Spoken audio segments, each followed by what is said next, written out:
Buenos días, bienvenidos a la clase número 3 de Política y Sociedad de la Universidad de Ezeiza del 5 de abril.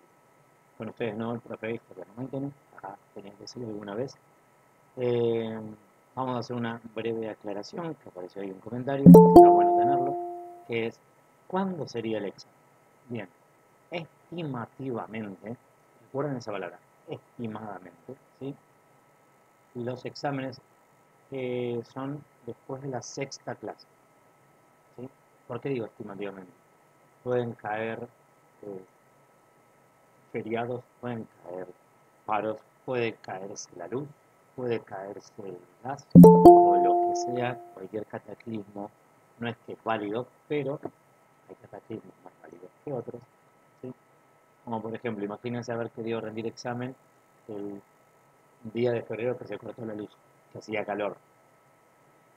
Ahora comento también eso, cómo hacer examen. Bien, yo tengo acá abierto mi calendario en la computadora y hoy estamos al 5. Si está la clase 3, me quedarían 3 clases. La primera semana de mayo deberíamos tomar el examen. ¿Por qué digo en primera semana de mayo? Pobres los chicos que tienen clase los días lunes. El primero de mayo, lo siento, van a tener que arrancar el examen. Lo cargaré, pero yo les correré la fecha para respetarles el día de descanso. ¿Sí? El día 3 de mayo, en el caso de nuestra comisión, hagamos que sería el comienzo de la semana de examen. ¿Qué quiere decir esto? Desde el 3 de mayo hasta el 10 de mayo tendrán la fecha de entrega de examen. Atenti al horario de fecha de entrega. ¿Sí? A ver, ya saben que por cuestiones humanitarias uno puede flexibilizar la entrega. Cuestiones humanitarias. Se enfermaron, internaron, internaron a un familiar. Algún familiar tocó madera, no lo moja, le pasó algo. O eh, me quedé sin luz. ¿Sí? Porque el sur es tan ambiguo que aún en mayo, si hay 10 grados bajo cero, se te puede cortar la luz. Y no solo para arriba, esto también para abajo. Así que todo eso que llegue a ocurrir me lo informan a mí vía mail. ¿Sí? Se cortó la luz en mi barrio, vivo en tal barrio. Cosa que yo aviso también a otros profesores de, che, ojo con algunos que pueda ocurrir esto. Bien, pero el examen es, por ejemplo, el día 3 de mayo, nos conectamos. ¿Sí? Explico el examen y a la casa. Explico el examen es, por ejemplo, explico la consigna y el mecanismo de evaluación. Posiblemente haga 6 preguntas, ¿sí? Que sean de la unidad 3 de la unidad 1 y 3 de la unidad 2. A lo cual una de las condiciones sea, número 1, tiene que haber cita de autor. Y número 2, tienen que elegir una pregunta de la unidad 1 y una pregunta de la unidad 2. Porque si no es como todos hacen hasta la clase 3 lo más bien y después, chao, estudio solo esta parte no me importa. No, voy a poner eso. Pero el examen va a ser, ustedes van a elegir dos preguntas, ¿sí? Una de la unidad 1 y una de la unidad 2. De ese modo, aunque sea más seguro que vean el 50% del material, o el 45 más o menos, no me acuerdo de los promedios que había hecho. Soy historiador.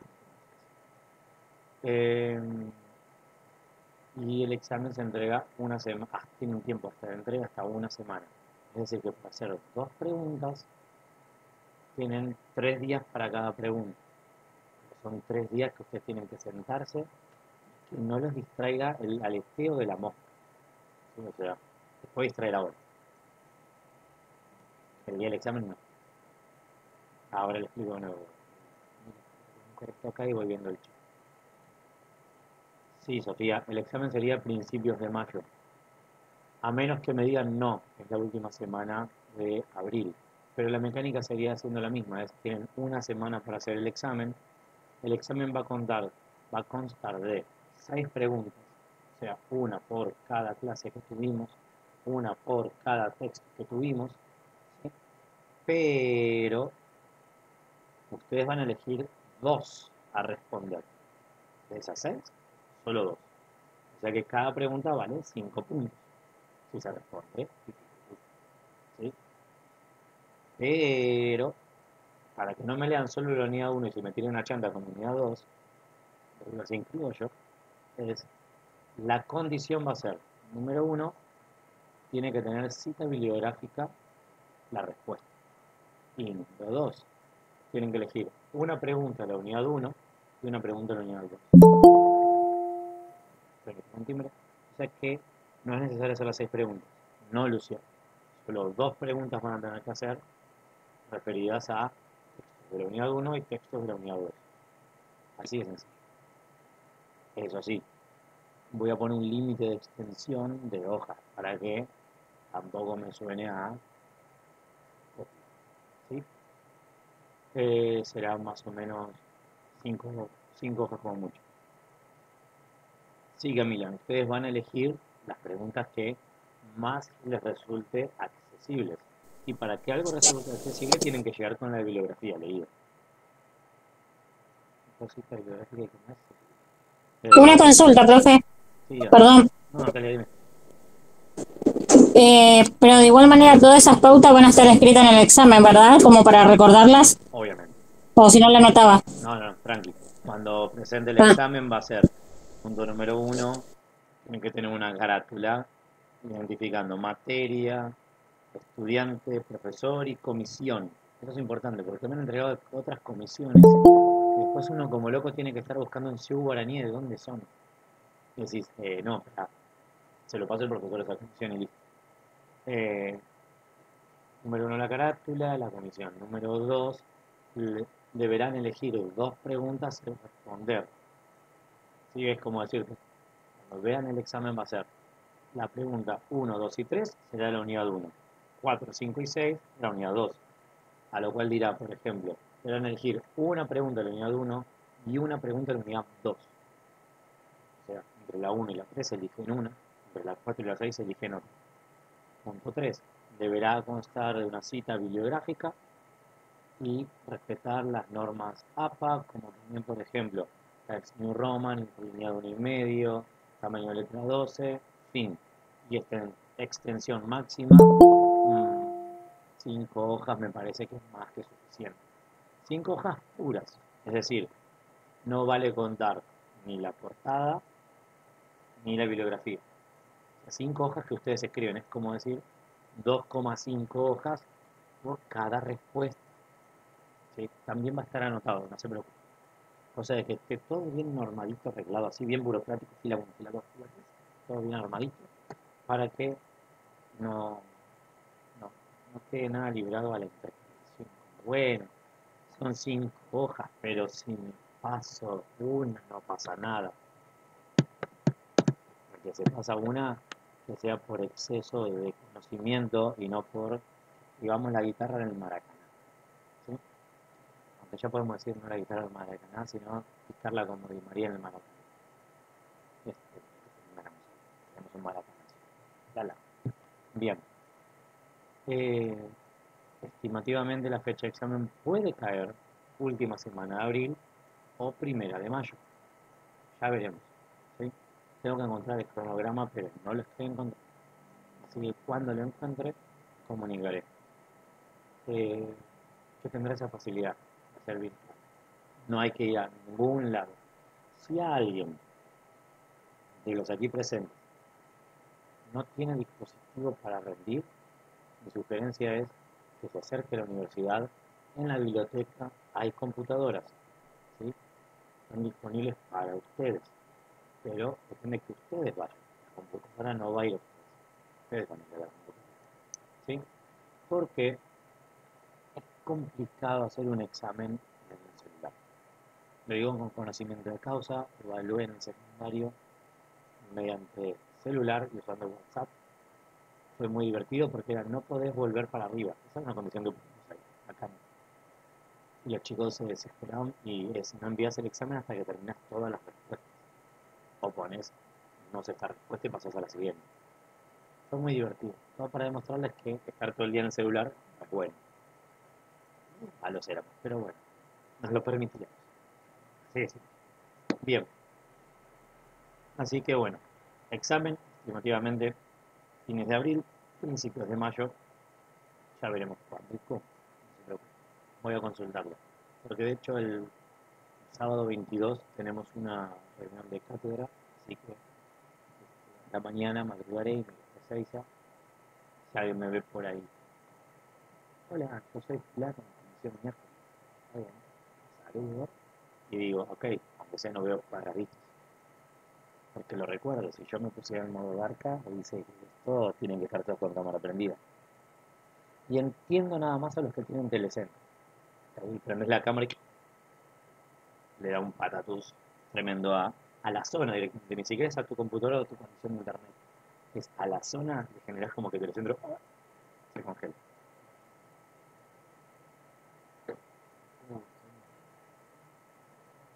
Ok, cualquier cosa para él. Hoy tenemos un participante en conexión, ya veremos. Creo que no. Pero deme un minuto porque tengo el celular muerto y cargando en el otro cuarto, así que cuando vuelvo, cualquier cosa tengo que entregar por seguro.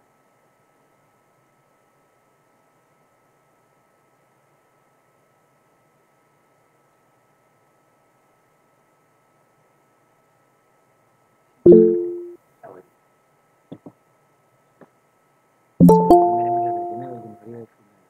Ah, mira, bueno, es un buen dato. Gracias. Mm, podríamos llegar a hacerlo, sí, que sea para ya, pero nobleza obliga. Si no a esto, después para este lado también. Eh, después quiero un examen impecable que diga, wow, qué lindo leer esto. ¿A qué me refiero con qué lindo leer esto? Honestidad intelectual, damas y caballeros. Ahí está. No tenía conectado bien el cable de red. Ahora deberían dar mejor mi conexión que en vez de Wi-Fi. ¿A qué me refiero con honestidad intelectual? Si pido citas bibliográficas, no salgan a buscarla por fuera de la bibliografía. Estaba desconectado el cable de red, entonces era como, a pesar de que estoy a 50 centímetros del modem, el modem, no sé por qué no anda de modo correcto. Así que un cable de red es la solución a que todo ande bien. Retomo la parte de honestidad y ya pasamos a, primero, dudas, cuestiones o consultas, y luego a la bibliografía, a la clase de hoy. ¿A qué me refiero con honestidad intelectual? No salgan a buscar citas bibliográficas por fuera de lo que estudiamos, no salgan a copiar de internet y no salgan a copiar a su compañero. Che, estoy mal, ¿me pasás el examen? Así lo reformulo. Sabés que nunca reformulan, vos siempre lo postaste y nunca lo reformulan. Así que sean honestos con ustedes mismos y no salgan a copiar el internet.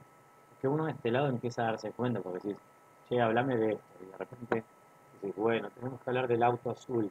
Pero mira esta jirafa violeta. Yo no tengo ningún momento de jirafa violeta. ¿Por qué puedo buscar esto? Y cuando empieza a hacer ruido en uno y de repente el ruido se multiplica, es como, ¿por qué? Si descorrimos la fecha de examen primera semana de mayo, ¿por qué?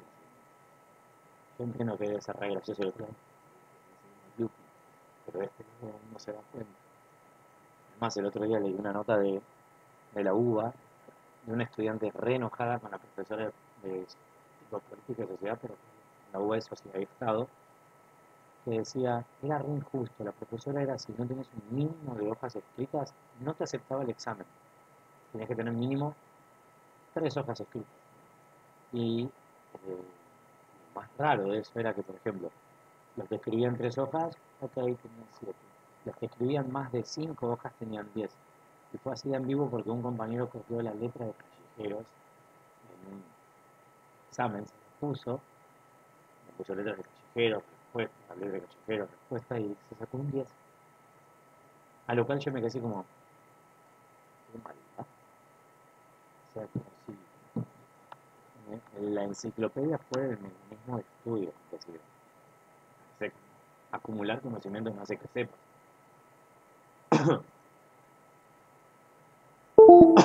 Bueno, palabras de Neo de Matrix.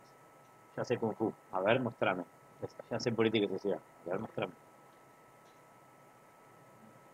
Dale, ahí prende el celu. Cuídate.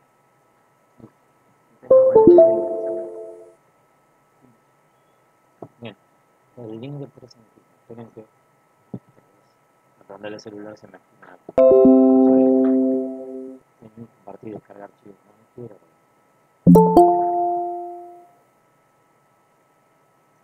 Ok, no encuentro el link de presentación. Estoy buscando con ok, Nahuel, ahí te lo paso. Y Luciano, sí, es el mismo link desde la primera clase. Eso también cuenta como un estudio intelectual y moral, es decir, bueno, sí, ahí lo, no te lo mandé, Nahuel. Bien, ¿alguna duda? Consulta cuestión del texto anterior o ya pasamos a el día de la fecha.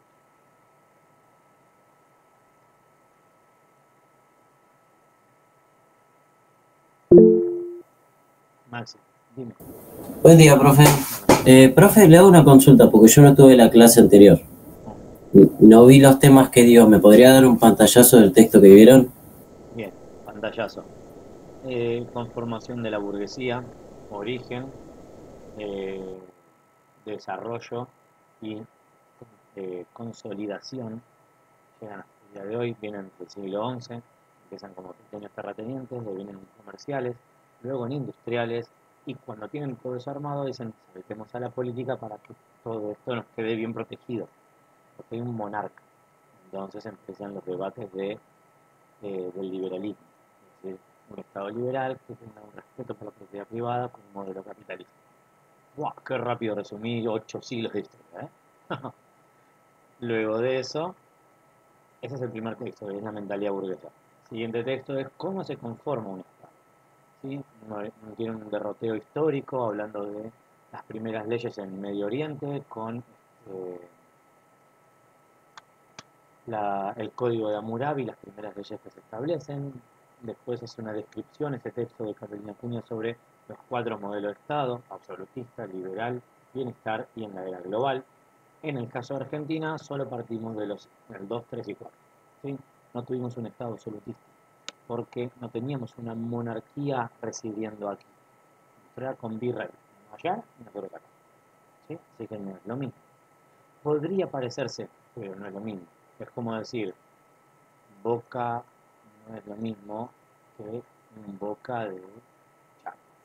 No es lo mismo el estadio de Boca de acá que el Boca de allá. No es lo mismo, pero se parecen. No, no es lo mismo. Y no soy de Boca, soy de River. Así que bueno, parece que lo estoy defendiendo, pero bueno. Qué lindo con ese perfil. Qué lindo. Sacando eso. Vamos a lo siguiente. Luego de todo eso, conformación de los estados, se pasa al estado que escribo sobre cómo es la cuestión en la colonia en Buenos Aires y su desenvolvimiento hacia adelante. O sea, uno, el texto, mentalidad burguesa y formación de estados, en mi texto, en la geografía local.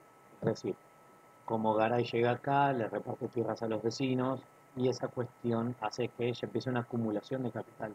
Al acumular capital puedes comprar mercadería ilegal en el puerto de Buenos Aires y revenderla a Córdoba o a Paraguay o a quien venga a querer comprarla. Y como lógica porteña habitual, compro por 1, revendo por 4.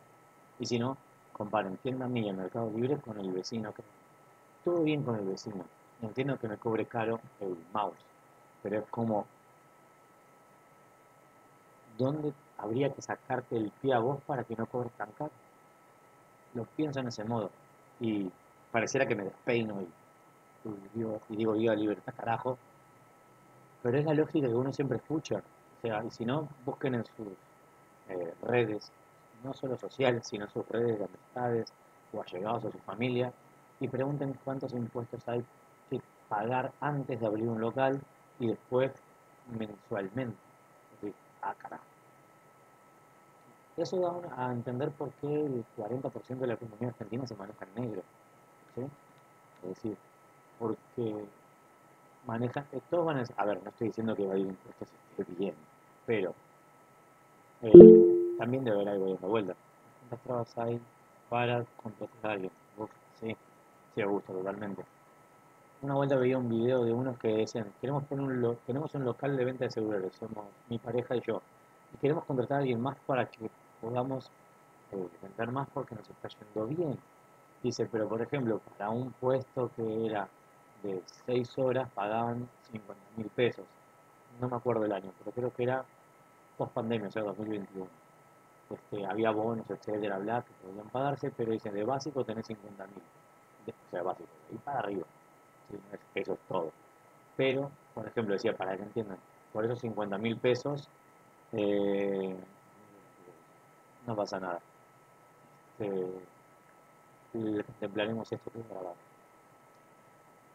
Pero cada empleador, por esos 50.000 pesos que paga, de cada empleado, al Estado le está pagando, decían, como 85.000, que son las cargas sociales, las jubilaciones, como que ya vas haciendo el ahorro del aguinaldo y de las vacaciones. O sea, te dicen, es mucho. Y dice, ok, por ahí esto no podemos tocar. No podemos tocar la matriz de los beneficios de los trabajadores y del empleador.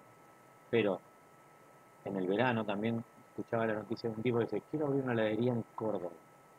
Y era, primero, habilitación del local, que esté habilitada la luz, el gas y el agua. Perfecto. Tenías 4 chequeos que hacer. Luego, quinto chequeo, que el agua que vas a dar de tomar a los clientes, aunque sea que venga por dispensa y esté bromatológicamente avalada por la provincia, se le tiene que hacer un chequeo en un laboratorio que vos tenés que llevarle 3 muestras, por si acaso. Y si es de la canilla, que es del estado de Córdoba, también tiene que hacerse el chequeo del laboratorio. Después de estas 5 cuestiones, ok, AFIP, ANSES, estaban 7. Y había un listado como que llegaba a 16 cuestiones que había que hacer antes solo de subir la tecla. Decís, para, y si el local no es de las habilitaciones, no tienen que estar a cargo, o uno dice que tienen que estar a cargo del dueño. Y sabes que si el dueño le llega algo de más costo, lo transfiere después en el precio de alquiler, que si el precio de alquiler sube, lo que vaya a alquilar va a tener que cobrar todo más caro. Es una cadena como si fuera, entonces acá hay algo que está mal. O sea, no puede ser que haya un estado burocratizado tan grande que poner, si en el término de un año el mismo local se aplica para los mismos, para el mismo rubro, no debería tener que volver a pagar habilitación. La habilitación ya está con el anterior. O sea, cerró porque le fue mal a los 6 meses, viene otro, pone lo mismo, no hace falta habilitación, ya están pagas. Yo diría que es como decir, bueno, que el dueño puede acceder a eso, si ya está habilitado, listo, no tenés que pagar habilitaciones. Es absurdo. Es como decir, pongo una fiambrería, me da mal, viene otra fiambrería, ¿por qué se tiene que pagar lo mismo? Eso es una opinión. Para mí es incorrecto. Si la habilitación ya está, no tiene que pagarse 2 veces.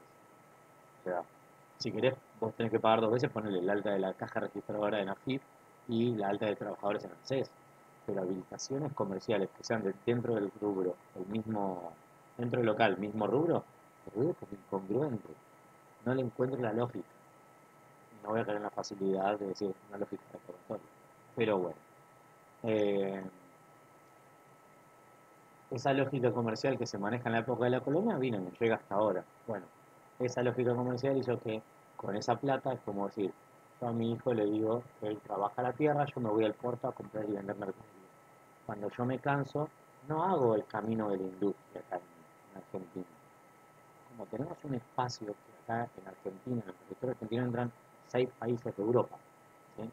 Porque en los 90 era muy común escuchar, no en el círculo de mis amistades o de las amistades de mi familia, pero prendías la televisión y para legitimar el hecho de las privatizaciones de los trenes decían, ay no, porque vos te subís a Madrid, en Madrid llegás, te subís a un tren y en 4 horas estás en París. Qué hermoso. Sí, ¿sabés la distancia que hay entre Madrid y París? La misma que de acá en Mar del Plata. O sea, no, no, bueno, pero de París después a Alemania, la misma distancia que a Vela Blanca. Es como, ¿querés que sigamos? No tengo ningún problema. Es como, puedo estar todo el día recorriendo esto. Es como, y no hay que pensar en estado grande o estado chico. Yo voy a estado eficiente. Si recibe cualquier ministerio 10 pesos para gastar, no quiero que llegue octubre y me diga no los gasté. Porque para algo me los pediste. Para algo elaboraste un presupuesto. Es como decir, ¿qué pasó?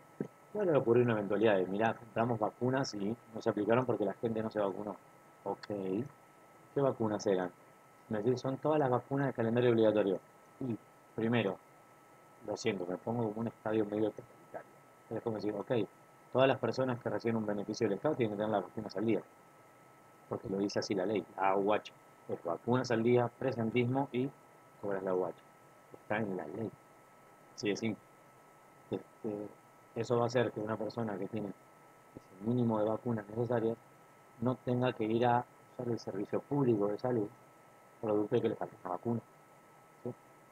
Eh, pero bueno, me parece que yo voy por ese lado. Entonces, si un ministerio recibe 100, 1000 o el X número que sea, no quiero que llegue octubre y diga, me sobró plata. No, no, no, gastala. O sea, no me la devolvés. Y si me la devolvés es como hacer un fondo común de plata y con esos intereses, no sé, empezar a hacer obras extraordinarias en algún lado. No lo lleves a una imprenta. Este año que es seleccionario, es como Vox Populi, que se sabe que si para octubre los ministerios no ejecutaron el presupuesto al, ponele, 75%, si hicieron 70, ese 30% se manotea y se lleva a Hacienda, Ministerio de Economía o el que sea, y se redirige a imprenta. Y misteriosamente toda la capital federal aparece empapelada con Vamos Juntos Buenos Aires. ¿Sí? O estimo que en provincia debe pasar lo mismo. Todos los municipios empapelados de los oficialismos locales. Pongan el que quieran de turno. Es como una práctica habitual y común. El único contento ahí creo que es el de la imprenta. Es decir, ¡yay! Llegó época de elecciones. Es así. Pero bueno. Es Vox Populi, no tengo nada chequeado, así que lo dejo como eso. Posible investigación a chequear. Nada más. Obviamente no es que manotean toda la plata que sobra, es que se manotea la que no sea, por ejemplo, pagos de sueldo, pagos de aguinaldo, pagos de jubilaciones, vacaciones, etcétera. Se manotea, por ejemplo, de, ok, no ejecutaste la partida, por ejemplo, de Juana Manso, de computadoras, listo, son las que están, listo, esto se va. No ejecutaste la partida de eh, compra de lubricantes, geles íntimos, bla, bla, bla, listo, se manotea, se va.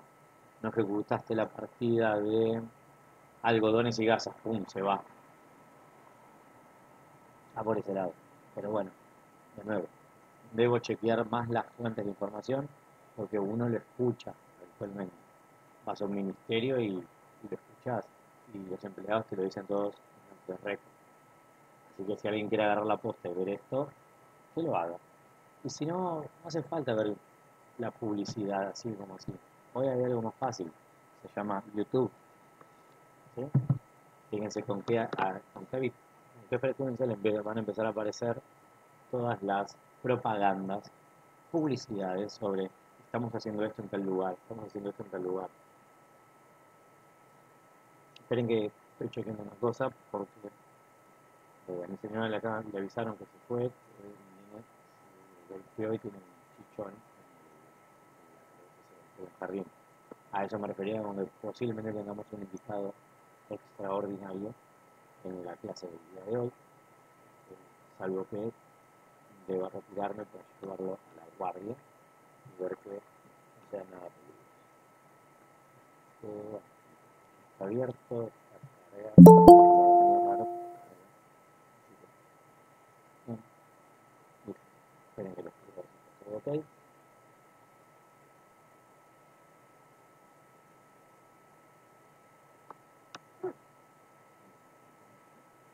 Bien, todo ese derroteo de economía que acabo de hacer es porque la burguesía comercial terrateniente argentina acomodó sus intereses económicos a los intereses del país, consolidando un tipo de Estado liberal y oligárquico, porque eran pocos los que tomaban las decisiones políticas. Es decir, ese grupo pequeño era el grupo que estaba emparentado con el interior también, lo que hacían comúnmente era para que no pareciera como una cuestión unitaria federal, las familias de Buenos Aires terratenientes se emparentaban con los de Santiago, los de Tucumán, los de Salta, los de Córdoba, y alineaban los intereses al común de todos, diciendo, miren, nosotros vamos a ir por acá. Si vos querés ser industrial, ve por ahí, no hay problema, nosotros vamos por acá. Industrias va a haber, empiezan como pequeños talleres incipientes se refiere a que eran muy pequeños, y lo que hacían, trataban de arreglar con lo que tenían, iban adquiriendo conocimiento, pero no se imaginen que todos esos talleres indefectiblemente no terminaron en industria. ¿Sí? La primera gran industria argentina fue la CIAM, empezó con una fábrica amasadora de, para vender en las grandes urbes. Si uno va a pensar en un negocio a desenvolverse a futuro, lo que va a buscar es gran cantidad de clientes fijos y que sepas que van a haber más. Entonces los hermanos que fundaron la CIAM lo hicieron pensando en las panaderías, porque había salido una ley que prohibía el amasado a mano. Entonces tenía que pasar así. Luego volver a retomar esto de pero bueno, la burguesía nacional terrateniente, obteniendo sus intereses, se metió en el gobierno, formaron un Partido Autonomista Nacional, irónico, acomodan el modelo agroexportador a el modelo político, y se llaman PAN. Muy fácil de entender. ¿Sí? O sea, es decir, PAN y modelo agroexportador. Harina, pan, como que te va dando la idea de qué bollo van amasando estas personas. Y finalmente, digamos, eso cuando ya no solo los intereses económicos del país estén alineados a los intereses económicos de la burguesía terrateniente, oligárquico, liberal, ponle todo el título que vos quieras, ahí es cuando ellos mismos ven necesario dar un paso al costado, como diciendo, nadie en su sano juicio va a venir y cambiar el modelo económico, por algo sencillo. Ahora voy ya compartiendo pantalla y pasamos de este modo con este pie al texto del día de hoy, que tenemos que leerle Teresa Marcaibo, aquí, ya. ¿Qué les iba a decir? Con el tema de la honestidad intelectual, YouTube es re alcahuete. Acá está todo lo. Miren, este video ya tiene 6 vistas de otra clase. Y está. Bueno, hay una parte que te dice las horas que se va reproduciendo esto. Tiempo de reproducción. Bien, aquí están ustedes, jóvenes. Todas estas idas y vueltas así para arriba y para abajo, están ustedes observando esto. El lunes pasado hubo 1 hora y 70 de reproducción. No sé por qué pone así, es 1 hora, 2 horas 10, pero bueno, anda a entender por qué YouTube se mueve. En fin, saco esto de acá, así tengo más gente participando. Ahora tengo el hecho de que si no están en un lado, lo van a ver por otro y eso lo puedo ir chequeando. No me dice quién y cuánto vio. ¿Sería real o de TV? No le tengo idea, ¿no? Bien. El texto de hoy tenemos acá a nuestra querida Teresita Marca. Miércoles. Pero si lo pongo así, ustedes acá, me queda medio chicuelo, pero bueno, vamos a hacer el intento. A ver, mojones, como que me diría, los mojones son esas cosas que aparecen en la ruta que te dice kilómetro tanto, bien. 4 ítems muy importantes de este texto para tener presente. Puedo ver sus videos, suscríbete al canal, Historiando con Maitena, activa la campanita y dale like. Listo. Profe, YouTube ya pasó. Ahí te ríe. Muchas gracias. Se partió Perú, que es la capacidad de la paz. Pero bueno, en fin. Venimos acá.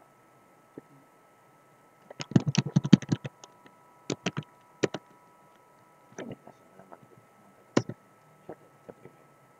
Y este icono de H soy yo. Pero de nuevo. Y esto queda grabado. YouTube no reemplaza el presencial. Capille. Dice que no tiene capille, vea el padre. Bien, como decía, 4 ítems importantes a ver en el texto de Marcaida. Número 1, que se divide en 3 partes. Los 3 ítems que necesitamos.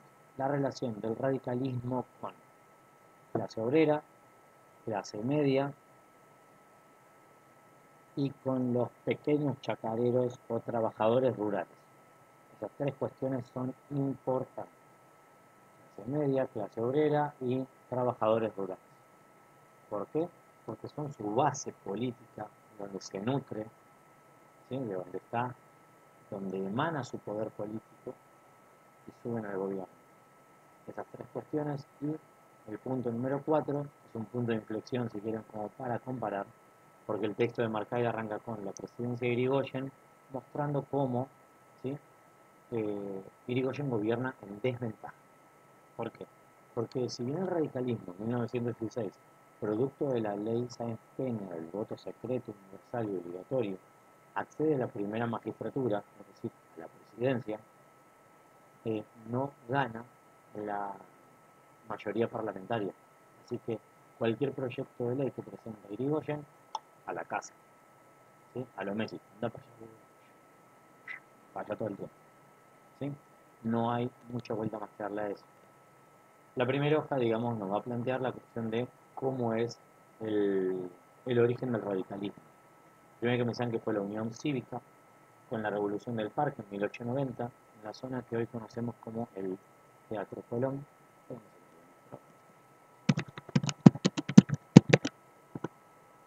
Estamos.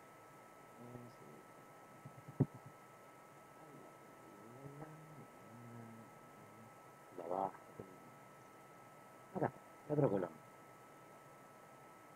Acá me pongo en el Alcahuete. Los que hayan leído mi texto sabrán que Buenos Aires no llegaba más que acá el 9 de julio y había unos barrios dando vueltas, pero para 1890 lo que hoy conocemos como el Teatro Colón no está, ¿sí? No existía. Esto acá era, a ver si lo encuentro,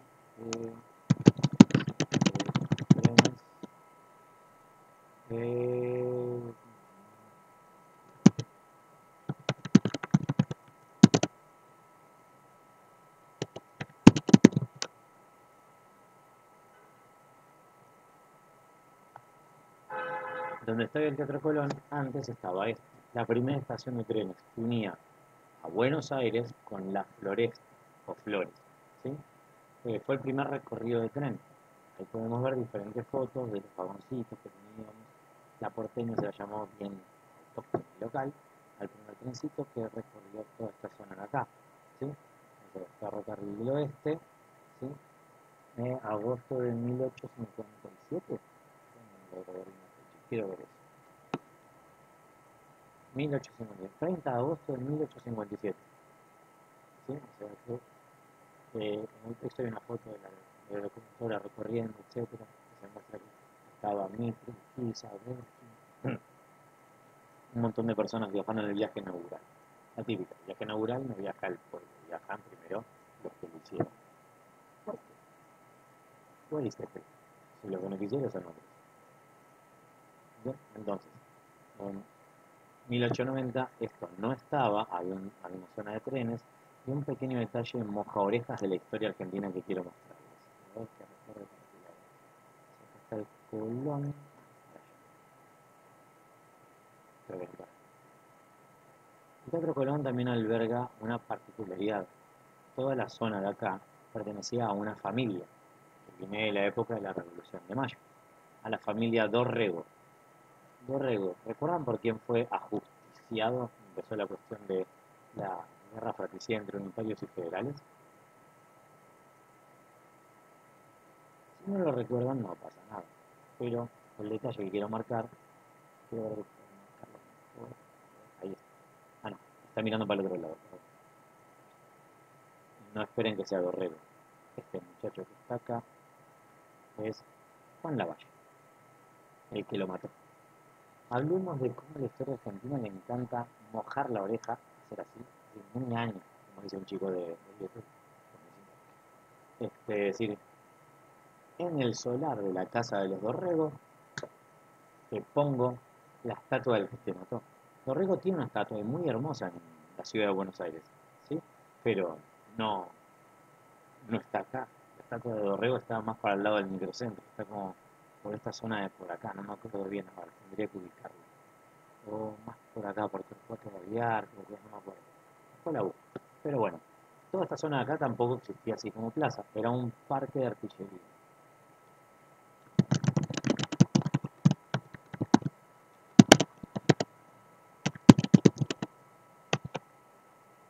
Se le dice parque de artillerías porque era un polvorín, básicamente. Ahí se guardaban las armas, las balas, los cañones, las balas de cañón, balas explosivas, balas fragmentarias, etcétera, etcétera, etcétera. ¿Sí?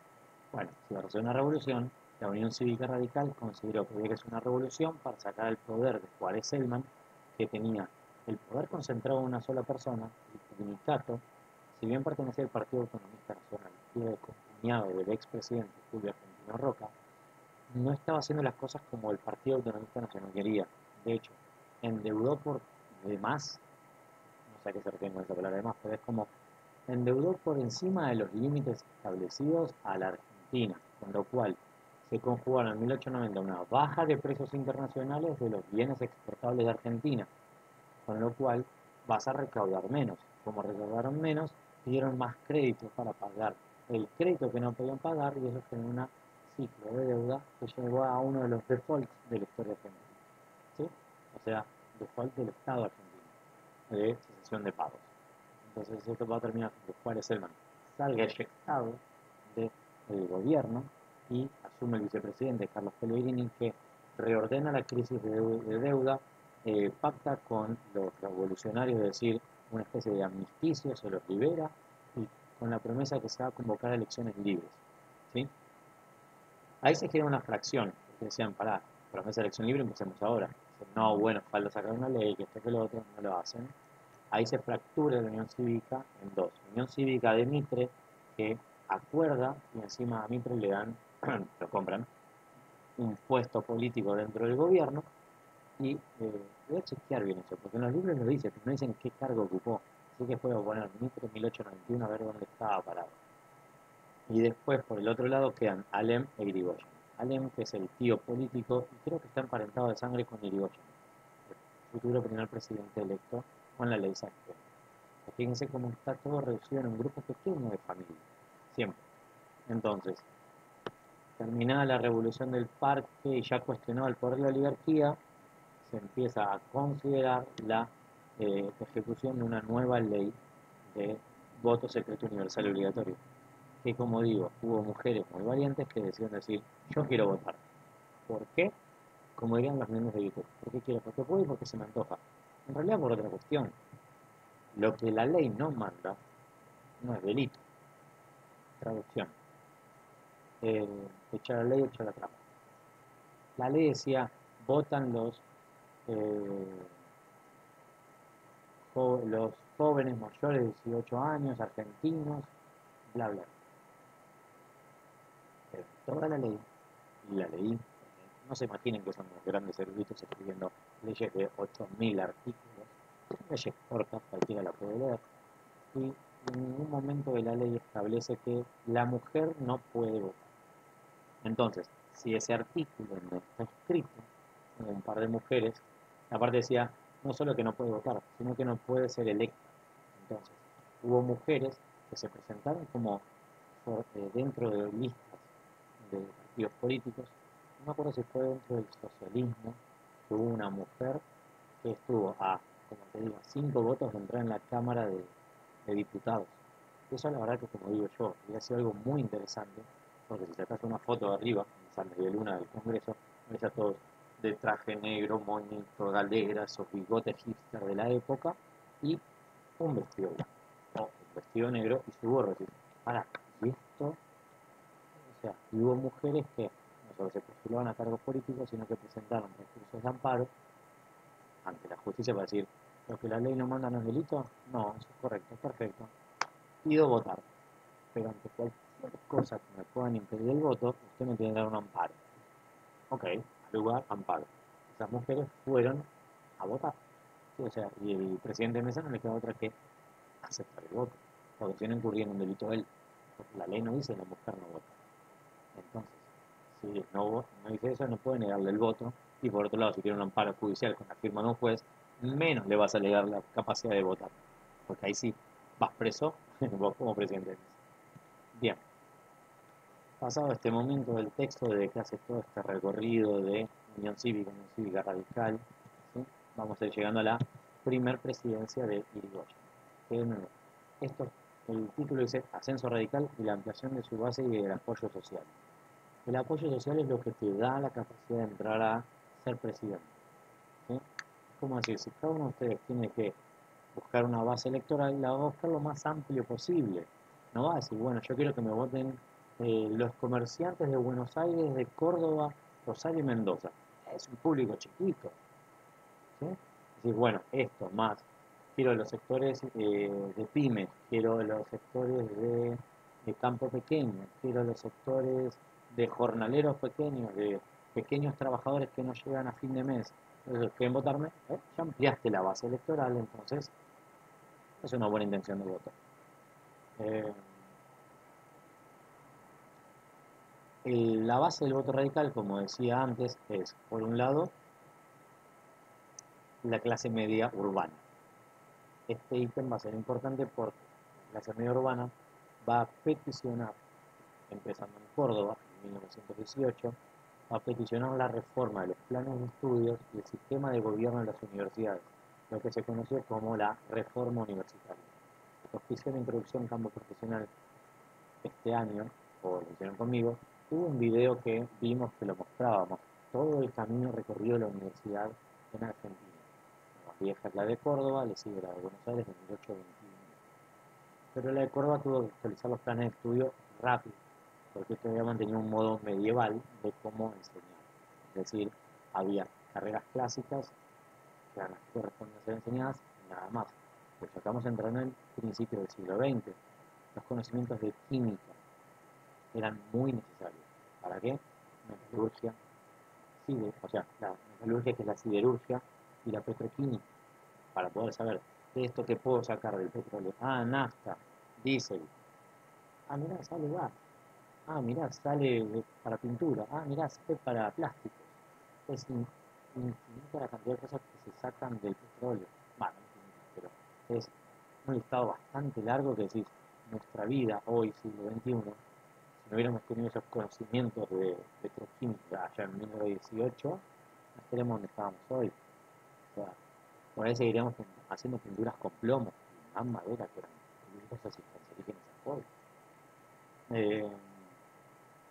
O con asbesto, también es algo que se utilizaba antes del conocimiento de la petroquímica.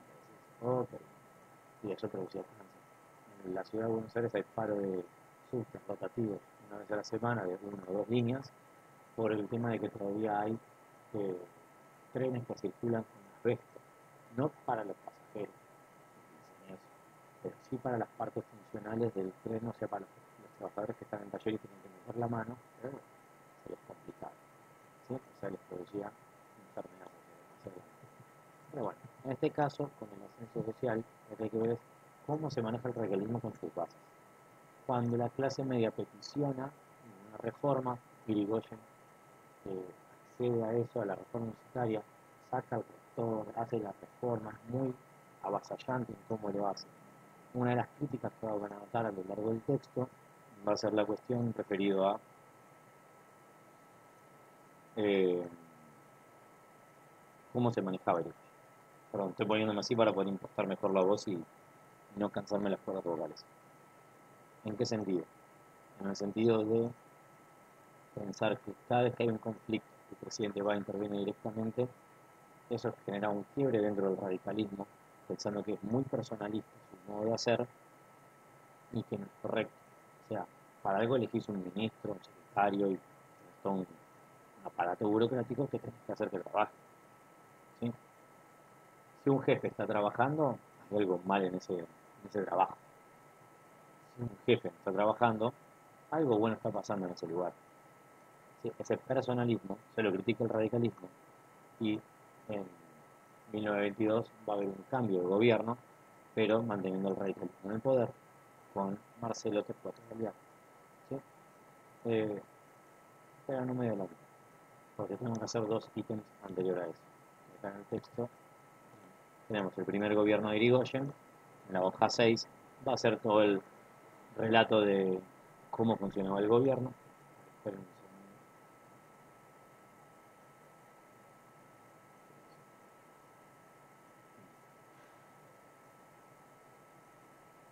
segundo.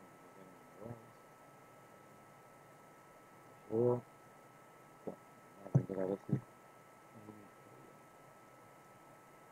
El primer gobierno de Irigoyen va a estar cargado de estas cuestiones. Como la base social te vota, tu base social siempre te va a estar peticionando, ¿sí? Es decir, por ejemplo, eh,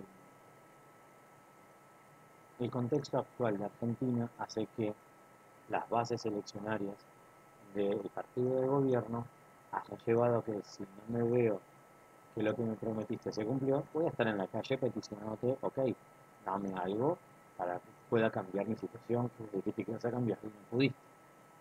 ¿Sí?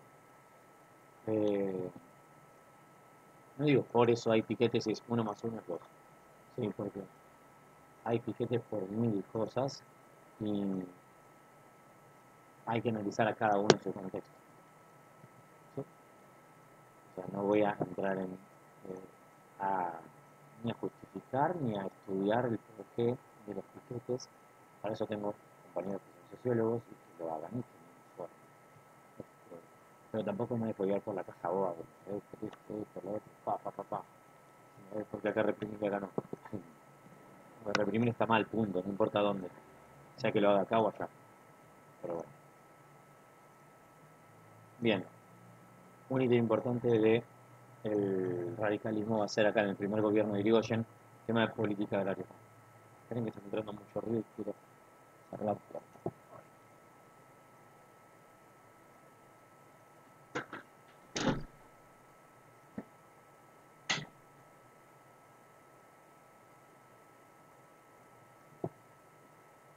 Porque no sé si eso termina afectando también a que tengo que subir el volumen de voz, más el sonido de afuera y cómo afecta en las grabaciones futuras.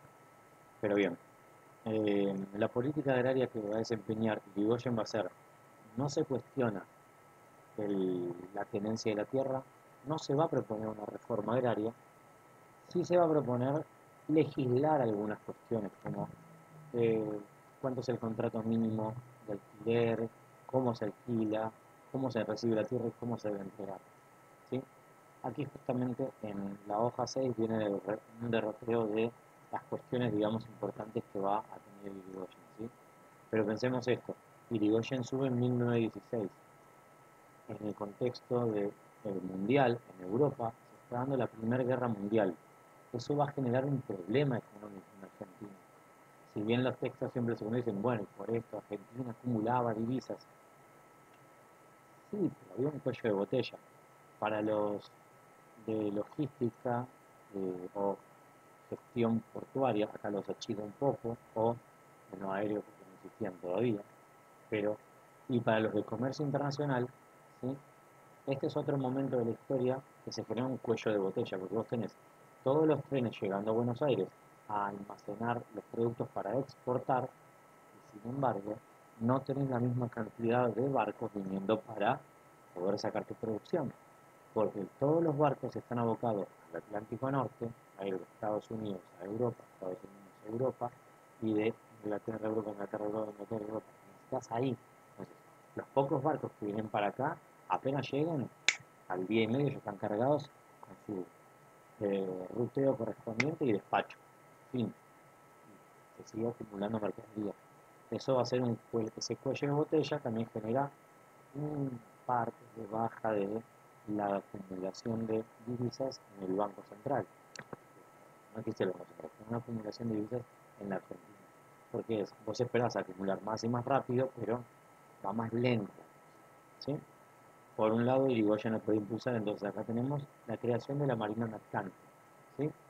Lo va a impulsar, lo va a querer llevar adelante, va a tener un éxito mínimo, pero es como decir, para hablar de una marina mercante, es como decir, tendríamos que pensar en, no sé, 20 barcos para que 10 estén yendo y 10 estén volviendo, generando un circuito solo con los argentinos.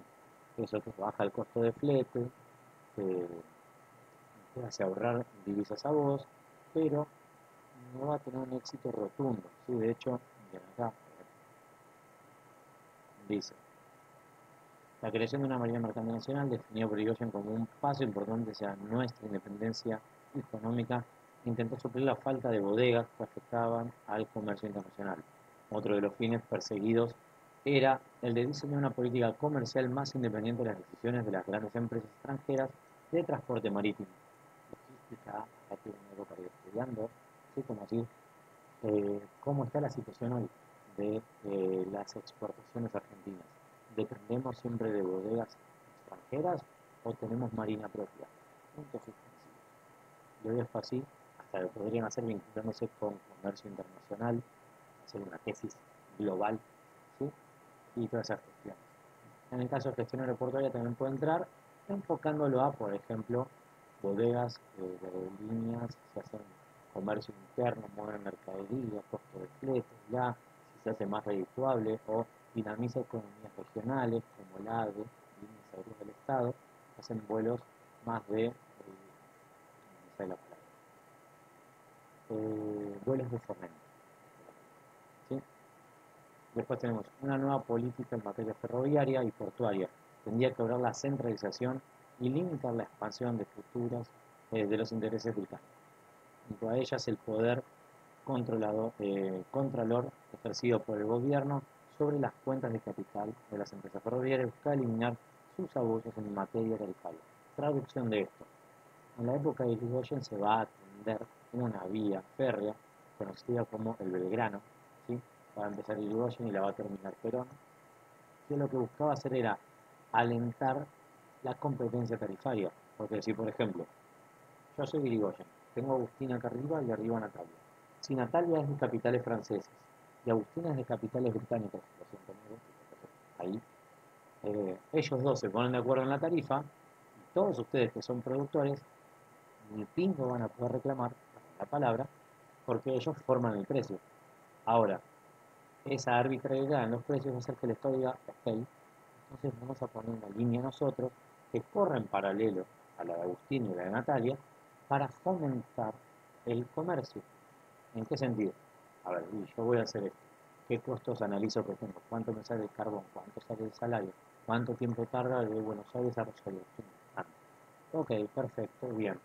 Entonces, si Natalia y Agustín dicen que la tarifa de transporte por bulto es de 10 pesos, en la época, 18, y yo tiendo la vía, hago todo, digo, ok, no es 10. Yo estoy viendo que mi costo me da 8 y me está dando ganancia de 1. Bien, la dejo en 8. Con eso yo qué hago. Si yo estoy corriendo en paralelo, que eran ustedes los 63 estudiantes restantes, en elegir por qué vía ferra quieren ir. Por la Belgrano, por la Urquiza o por la Roca. Agustín. Profesor, que ahí se genera como una competencia económica, ¿no? Sí, ahí desalentás a lo que es la concentración monopólica u oligopolio en este caso. Porque Claro. monopólica sería una sola empresa o dos poniéndose de acuerdo. Pero acá es un oligopolio porque son dos empresas que compiten pero que forman el precio del mercado. ¿Sí? Monopolio es uno, oligopolio es Claro. otro. En este caso el Gracias. Estado interviene de ese modo, correcto, Agustín. Sí, sí, sí. ¿Sí? El Estado interviene para, de este modo, si yo bajo el precio, estoy mostrando a los otros 63 que decís, che, pará, entonces es 8, vos me estás cobrando más caro. Al mostrar eso, es decir, yo poner tipo blanquear, y con 8 tengo de ganancia 1, o sea que ellos están llevando ganancia 3, la única que te quedaría a vos para justificar, ponerle Agustino o Natalia, que estás cobrando 3 es como decir, sí, bueno, pero yo tengo un plan de inversión que voy a extender 2.000 kilómetros de vías el próximo mes. Por toda esta plata que gané, uno me lo quedo como ganancia y los otros dos los estoy reinvirtiendo en comprar rieles. Y ya los tengo en el puerto. ¿Sí? Ah, bien, bien. Con lo cual voy a dinamizar más economía y voy a poder bajar los precios. Vas a hacer la promesa de bajar precios. Todos hacen la promesa de bajar precios. Bien.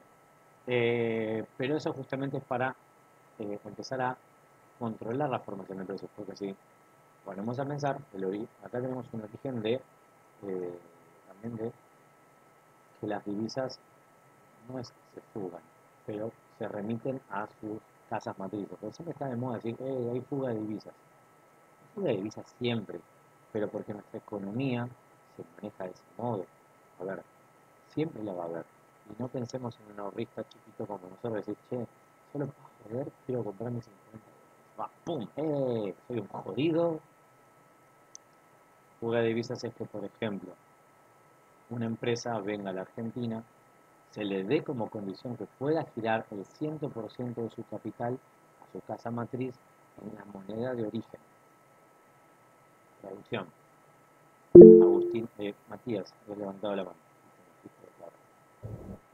Hola, profe. No, iba a consultar lo que era divisa. No. Divisa significa la moneda, ¿sí? Y depende el momento histórico. Por ejemplo, acá que estamos en 1918, el patrón que se utiliza es oro o libra esterlina. ¿Por qué? Y porque son las empresas que nos afectan a nosotros. ¿Sí? Todo bien con Natalia, que es la francesa, pero no nos importaba su moneda. La moneda fuerte a nivel mundo es la libra esterlina hasta 1918. Termina la Primera Guerra Mundial y ya Estados Unidos, del otro lado del charco, está como diciendo, está bueno esto de ser potencia económica mundial, me está gustando. Y desde ahí empieza el declive de Inglaterra y la supremacía y consolidación de Estados Unidos. Porque pensemos esto, desde 1918 en adelante, el famoso de los locos años 20, esa década de 1920 a 1930, que la gente bailaba así como loca, es la época del boom de todas las marcas que ustedes conocen. Se consolida el hecho de tener un auto, porque Ford lanza el auto para el americano. Es como no hay un comprador correcto, todos son compradores. Es como si el día de mañana ustedes montan un negocio y dicen, no, no, no, yo voy a apuntar a tener un público AB1, que es el de poder adquisitivo medio alto alto, y lo voy a poner en Puerto Madero. Ok, te ve bien, pero ¿sabes qué? La gente va a ir a consumir igual. Por más que no sea B1, por ahí va a juntar 500 pesos y comprarte un croissant así, que es venta de aire, humo y manteca, y te lo voy a comprar igual. ¿Por qué? Porque quiere consumir. Simple. ¿A qué voy con esto? Ford pensó el auto para el americano, que así como Ford aparecieron Chrysler, eh, General Motors, a futuro los hermanos Dodge, y del otro lado del charco vas a tener a la Renault, la Citroën, etc. Pero también tenés, por ejemplo, la consolidación de las fuentes de sodas, o lo que nosotros conocemos como bares, que en esa época se servían refrescos. ¿Qué refresco conocido tienen en mente que haya sido fundado para esta época?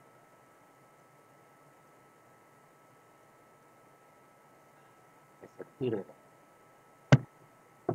pero como llevan esa marca, la Coca-Cola, la Pepsi-Cola, los chocolates Hershey's, Kellogg's, lo que se llama, hay unos programas muy buenos de History Channel que se llama Gigantes de la Industria. Pero también están los gigantes de las comidas. Y vas viendo cómo estos tipos arrancaron con 2 mangos con 50. En 1920, cuando el boom de la economía estadounidense hacía que toda la gente esté trabajando, o sea, trabajaban, vivían para trabajar, porque eso hacía que acumularan plata y también empezaban su negocito particular. Había algunos que, hay uno que se llama, no me acuerdo el nombre, pero es como que hizo los panchos más conocidos de Estados Unidos.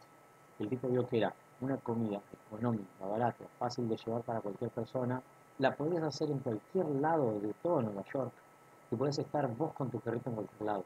No hacía falta tener un local. Al principio se pensó en los locales, porque era, vos ponías eso y venía, o el de Coca-Cola o el de Pepsi y decía, yo te pongo la fuente. Perfecto, no hay problema. Vos me traes el jarabe, yo lo enchufo y lo vendo. Fin. ¿Sí? Recién eso se empezó a cuestionar cuando se demostró que las fuentes de sodas eran muy asquerosas. ¿Sí? Ahí fue cuando dijeron, ok, ahora en mayo te vendo el envase y te lo llevo. Tú solo tenés que hacer y servir. Fin. Y toma, disfrutar. Qué rica que es la Coca-Cola en envase. No acepto discusiones del tema. Ahí sí me pongo en cero catedrático. No acepto discusiones del tema. La coca en vidrio es fría, es riquísima. Así se para decirlo.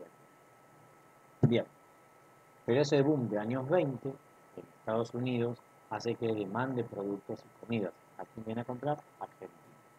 Argentina empieza un triángulo económico, vendiéndole a Gran Bretaña todos los productos agropecuarios que puede, o sea, cereales o carnes, y lo mismo para con Estados Unidos. Pero Estados Unidos ha hecho un salto industrial muy rápido y muy grande. Entonces Argentina le compra manufacturas industriales, es decir, motores, camiones, motores, lo que sea necesario, lo compra Estados Unidos. Ya no le compra tanto en Inglaterra. Baja el volumen de compra de Inglaterra y lo sube con Estados Unidos, porque tienen más capacidad. Inglaterra, ¿qué le pasó? Sencillo, sería, vamos a ver partido. Se durmió en los laureles. ¿Sí? Esperen que tenga un mensaje.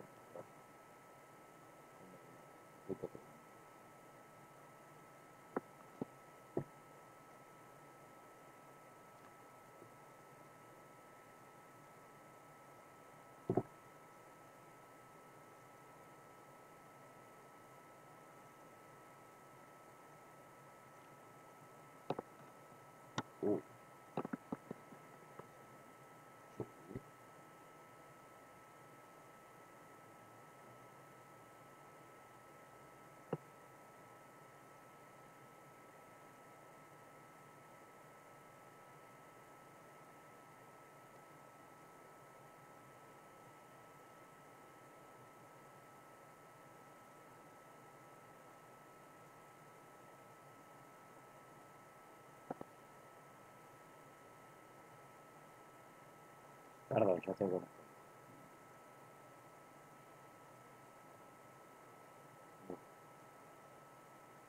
Bueno, no tendremos la participación especial de un invitado, porque es cabeza dura como el padre, que tengo acá, y a pesar de que el golpe sonó fuerte, Amy está en informática con el comercio electrónico y se está entreteniendo y riendo a carcajadas, parece. No están riendo a carcajadas, pero se está entreteniendo, así que igual después de la clase le grabaremos cualquier cosa avísame y del secundario me voy y lo llevamos a la guardia.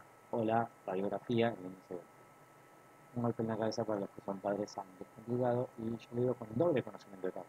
Uno, soy padre y dos, fui hijo y me golpeé en la cabeza muchas veces. Y era como, hola de nuevo doctor, ¿cómo le va? Creo que en la radiología de ese hospital y en toxicología de ese hospital me conocían.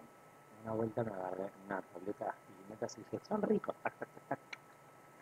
Dijeron, dale pastilla de carbón. Ya como que el apellido Mainteno en toxicología del hospital era, ay, ¿cómo andabas tanto tiempo? Como diciendo, ya, sobrevivió esto.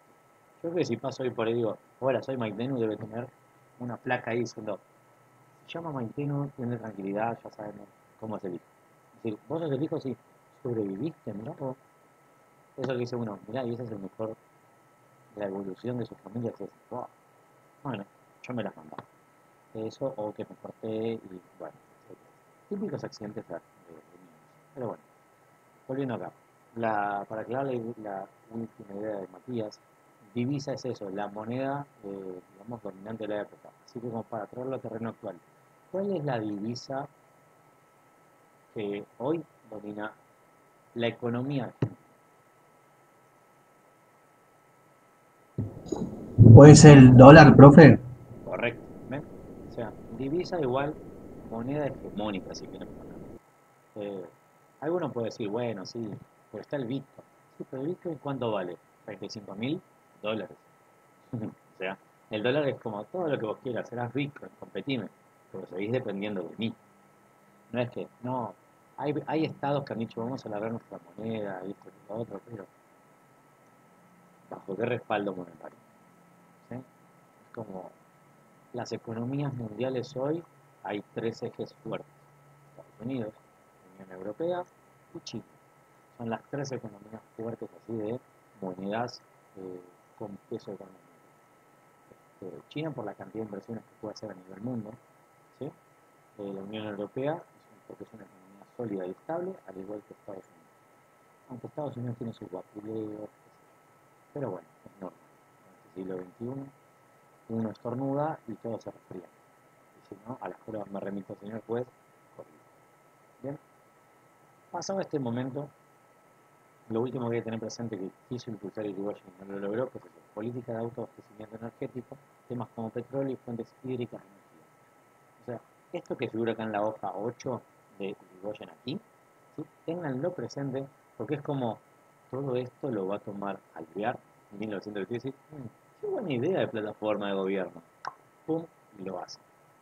Ahora vamos a pasar para poder verlo, esperen que chicos, en lo que es política agraria, está bueno que vayan viendo primero que sube la cantidad de superficie sembrada, pero vean la relación con los pequeños chacareros y con los braceros. Bracero es el que trabaja la tierra, ¿sí? Porque durante el gobierno de Irigoyen va a haber dos ítems muy importantes en términos de represión sobre los trabajadores del campo. Número uno, la Patagonia rebelde, ¿sí?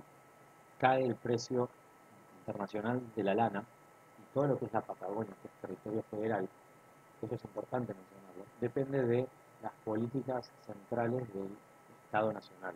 Es decir, no hay gobernadores, el presidente decide qué ocurre en ese territorio. O sea, dónde es una inversión, dónde no, qué hacer, etc. Bueno, como cae el precio internacional en toda la Patagonia, ¿sí? O sea, donde tenemos desde el sur de la Pampa, o sea, hacia abajo, toda esa parte era territorio federal. Entonces, ¿qué va a ocurrir? Las personas de vamos a decir, los peones rurales, los peones rurales van a agarrar y hacer una revuelta en la cual toman de prisionero a los dueños de las estancias porque fueron prometido un precio, pero el precio se cayó a nivel internacional, entonces no les pueden pagar el mismo jornal, los toman de rehenes, pidiendo por favor que se arregle la situación, etc. Y en el primer momento el gobierno manda a un teniente coronel, creo que es el teniente coronel Varela, en la cual negocia y logra que suelten los huelguistas a los que tienen presos y hay una promesa como que bueno, se va a mejorar la situación. Meses después se vuelve a tomar la huelga porque la situación no mejora, pero ahí ya el gobierno nacional, creo que es Varela, vamos a chequearlo, teniente,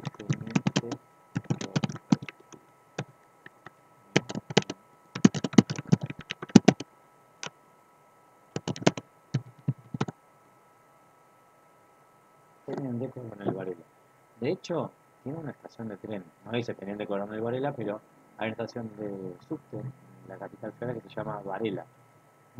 No sé, como no dice todo el nombre, o no dice el cargo, no sé si es por Felipe Varela, un viejo caudillo de, de la Argentina, o si es por Teniente Coronel Varela.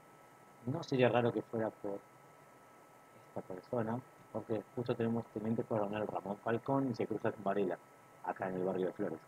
O sea, son dos personas que reprimieron, que me lleva justamente a Varela, a Falcón ahora. La huelga de la Patagonia le tuvieron a Varela como eje. Vamos a ponerle.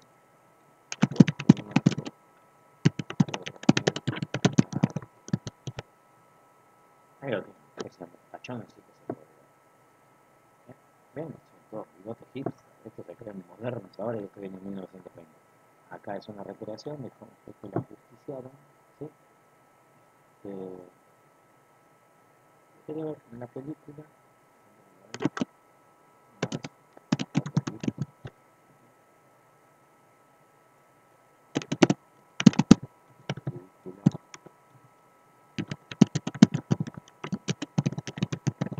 esa película estaba buena, yo la vi, acá está. ¿Por qué está haciendo esto? Porque a este huelguista le dice, no, sí señor, ponele, vayan para allá a la casa que vamos a negociar. Está haciendo esa seña. Atrás están sus soldados. En la señal significa 4 tiros. ¿Sí? Teniente 4 tiros también. En la película se terminaba denominando. Acá tienen esta película, La Patagonia Rebelde, donde tenemos a un incipiente Luis Brandoni, bonachón, jovencito, radical, de cuna, podrías decir. Sí.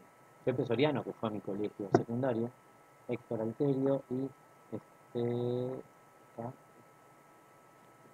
Alterio, bueno, un grupo, pero no me acuerdo, ahí se me acuerdo, Héctor Lupi, Alterio, Soriano, pero ya se me volvió el mapa. Es el que puede ser, ya les va a pasar, no sé. Pero bueno, represión en la Patagonia rebelde a cargo del Estado Nacional. Algunos huelguistas terminaron cruzando a Chile y exiliándose, y los que no, bueno, 4 como ajusticiados. No estoy diciendo que estoy bien.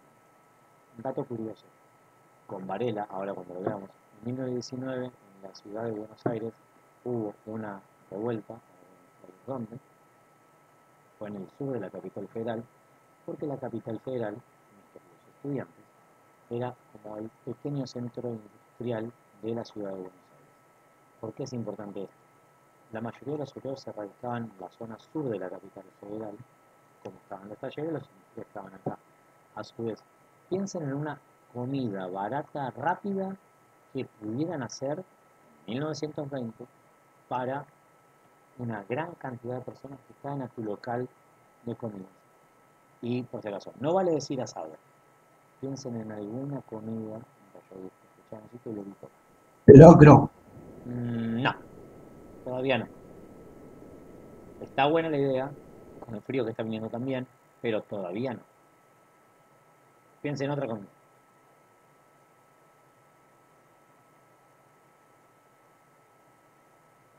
¿Puede ser pizza, profe? Ding, ding, ding, tenemos un ganador. Ahora les muestro. Las pizzerías en La Boca era lo más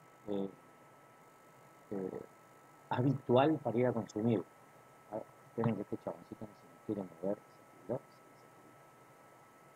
Ah, ahí te la viste. O sea, ¿viste? No se veía.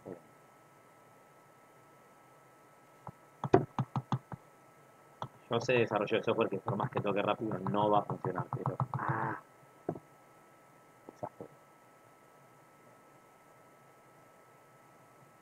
Ya voy a poder ir. Miren esto. Sí, sé que está fresquito. La boca.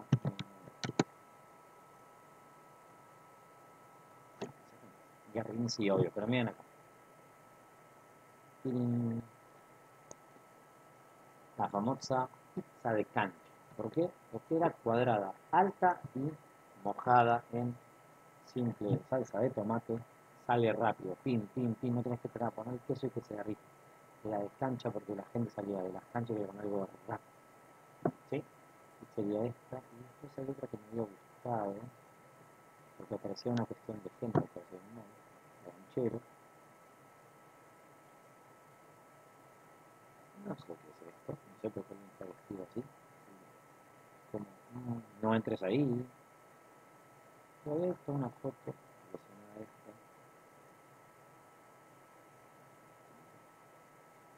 Se veía una mujer. Pizzería Banchero. Esta foto ya es más moderna, pero he aquí una mujer. Y he aquí un señor muy contento con un bigote. Y este lo está mirando medio raro. Y este lo están aplastando por todos lados. Pero sí, a ver. Es como decir, si ustedes quisieran... Qué rico se ve esto, está bien. Y ya... Yo fui a dar clases a esta hora, ¿no? Así que con este profesor que... Entonces, volviendo. 1919 hay una revuelta en la zona de San Cristóbal, en la zona de lo que hoy conocemos como Plaza Martín Fierro. Cuando este chaboncito decide moverse,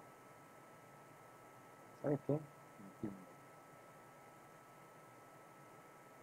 Cuando me ves conmigo, yo siempre me voy a acercar más y ahora sí te voy a agarrar, te voy a poner donde yo quiero. O sea, ahí. ¿Por qué el profe está discutiendo con la máquina?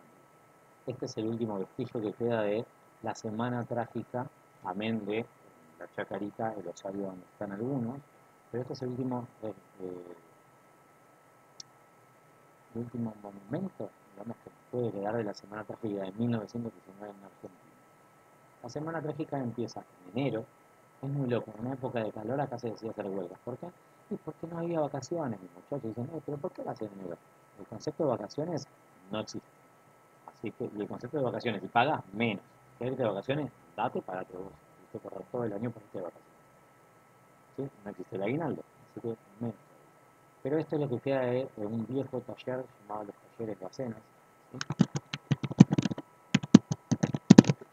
Todo bien con talleres de Córdoba, tengo amigos, pero no existe los talleres Bacenas. La destrucción de la modernidad. Estos eran los talleres Bacenas. ¿Sí? habría que ver qué era lo que elaboraban concretamente, pero acá ya se está viendo la época de la revuelta, ¿sí? Lo que ocurrió fue básicamente, se pedía trabajar menos horas, ¿sí? Trabajar, que se les pague más y eh, tener derecho al descanso, ¿sí? Porque antes era trabajabas de lunes a sábado y el domingo descansabas. Ahora el sábado era todo el día. Ahora se pide el descanso inglés, o sea, trabajar por medio día. La excepción era los talleres vacaciones y semana trágica. Bueno, ese taller, como vimos en una foto anterior, lo único que nos está quedando son esos vestigios, todos son los talleres vacaciones. ¿Está bueno tener el nombre a mano? Sí, por lo siguiente. El abuelo sería, uno de que tiene estos talleres Bacenas, un hijo y luego un nieto. Y el nieto va a estar en el gobierno de Frondizi, si no recuerdo, siendo ministro de Economía, llamado Adalbert Krieger Bacenas. Lo que el abuelo no hizo lo va a hacer el nieto. O sea, es como tiene familia la cosa. Porque esta persona no quería pagar más, no quería saber nada con cortar las horas y menos con que, digamos, le pidan derechos. Así que, represión. Un detalle no menor es que para esta época va a aparecer algo que se llama la Liga.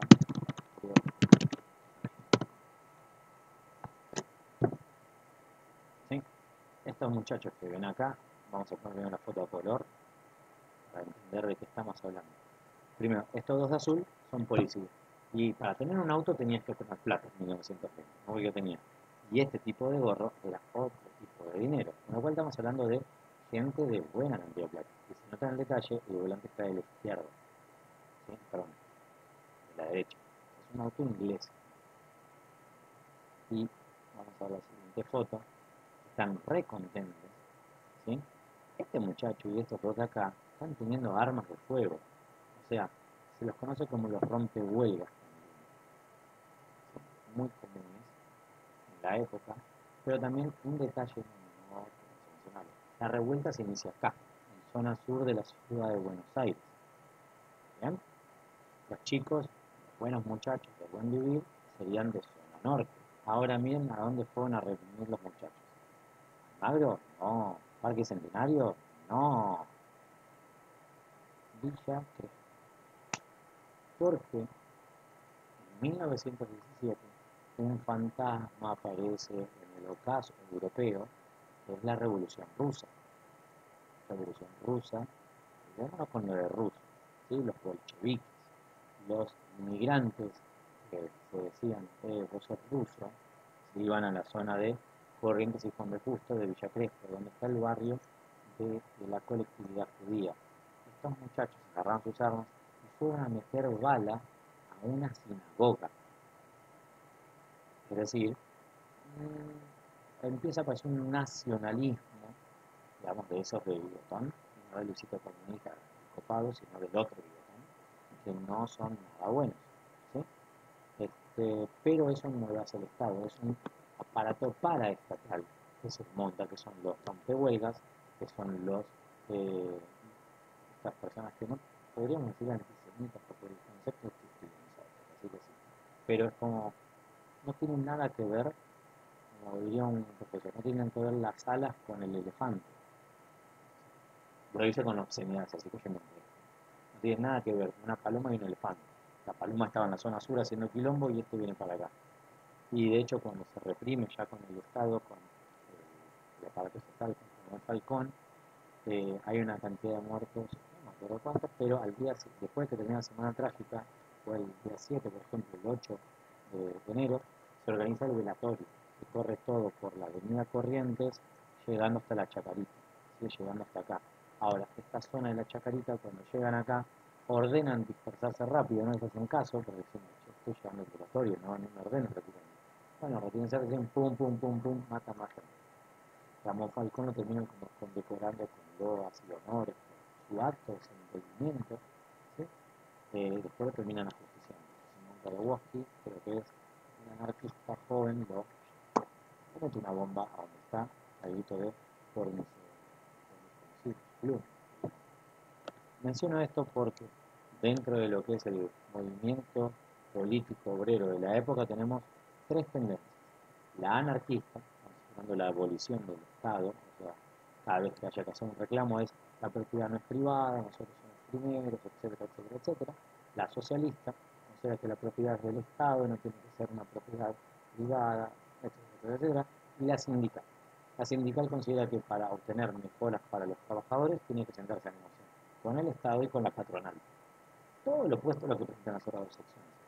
Pero para 1919, la represión de la Semana Trágica, tenemos que hablar que hay un fantasma no dando vuelta, que aparece en la cuarta posición, que es la comunista. Es coincidente en ciertos términos con la socialista, ¿sí? Pero el socialismo considera, digamos, en este momento, la participación política. El comunismo considera que hay un único partido en el que se puede trabajar. ¿Sí? Entonces, acá justamente el texto nos va a hablar de la cantidad de afiliados a la cantidad de gremios en la Federación Obrera Regional Argentina, que significa FORA, por ejemplo, acá, que se los escribe. Tranquila, Melissa, no tranquila, aunque FORA igual a Federación Obrera Regional. ¿Sí? Eso es FORA. Miren la cantidad de gremios como va creciendo y de adherentes. Acá hay sin número de sindicatos, se desconoce. Y baja la cantidad de inscritos. Bien. Después tenemos la desocupación obrera en Argentina en 1912 a 1920. Los desocupados en 1914 con el estallido de la Guerra Mundial sube, ¿sí? Luego se mantiene, digamos, en el orden así hasta que termina la Primera Guerra Mundial. Primera Guerra Mundial. No sé si antes dije Primera o Segunda, pero casi la Segunda.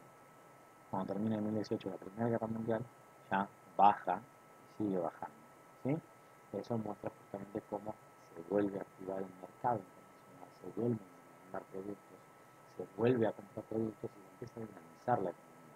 Por eso se llaman los años 20 o los locos años 20, porque el boom de consumo que hay es cualquiera podía salir a comprarse una pilcha, ahorrar para un auto o comprar un auto en plan de cuotas, ¿sí?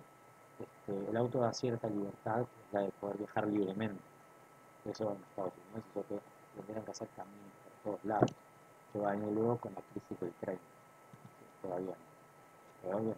Miren la cantidad de huelgas como va creciendo, más a partir del gobierno, por ejemplo, 90, 90, 60, 60, 80 acá entra Irigoyen en el gobierno. Y como la base obrera, votante del Partido Radical, empieza a pedir más reconocimientos y cuestiones. Todo lo que la Semana Trágica peticiona durante el gobierno de Irigoyen no se logra. Y si bien 1919 es un momento eleccionario, en esta época inicial las presidencias duran 6 años, o sea, 1916, 1919 elección de medio término, como lo establece la Constitución, y en el 22 la elección de presidente. Así que para 1919, miren, aumentó drásticamente la cantidad de huelgas, luego empieza a calmarse hasta 1922, son los datos recolectados acá. Y acá tenés la cantidad de huelguistas. Miren para 1928 empezaron 4.000. 1919, 308.000. Se hicieron un lockout patronal tremendo. O sea, nadie fue a trabajar. De hecho, sí, Matías. Sí. Dime. Perdón, iba a preguntar el tema de las exportaciones de Argentina, el tema de la Segunda Guerra Mundial, pero estábamos hablando de la Primera. Estamos en la primera. Por eso, como, Sí, sí. claro. Igual las exportaciones van a ser casi lo mismo siempre. El modelo agroexportador no se cuestiona. Traducción. Si yo a ustedes les doy $1.000.000 y conocen un fondo de comercio que ganás $1.000.000 al día y te dicen, te lo vendo por 500.000 porque me cansé, no hay que trabajar más, ya está, me voy del país, bla, bla, todas las excusas que ustedes, etcétera, etcétera, etcétera. Si vos entras en el fondo de comercio que te da una ganancia de $1.000.000 al mes, nadie en su sano juicio diría, vamos a innovar, vamos a cambiar este negocio.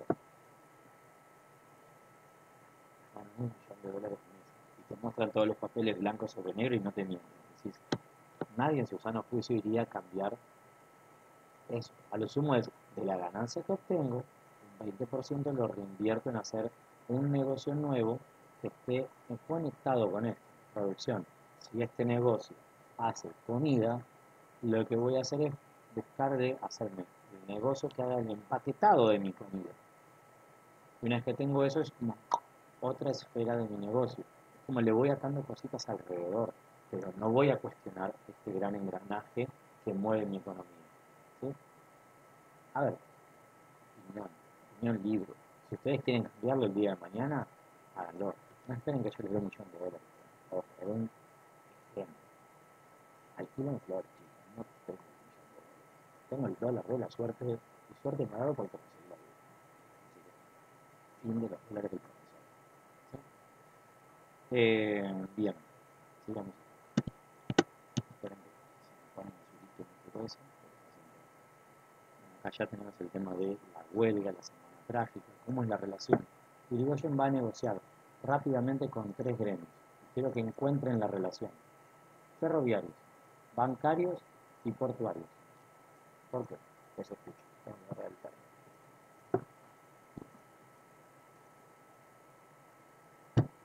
¿Cuál es la relación entre esos 3 gremios?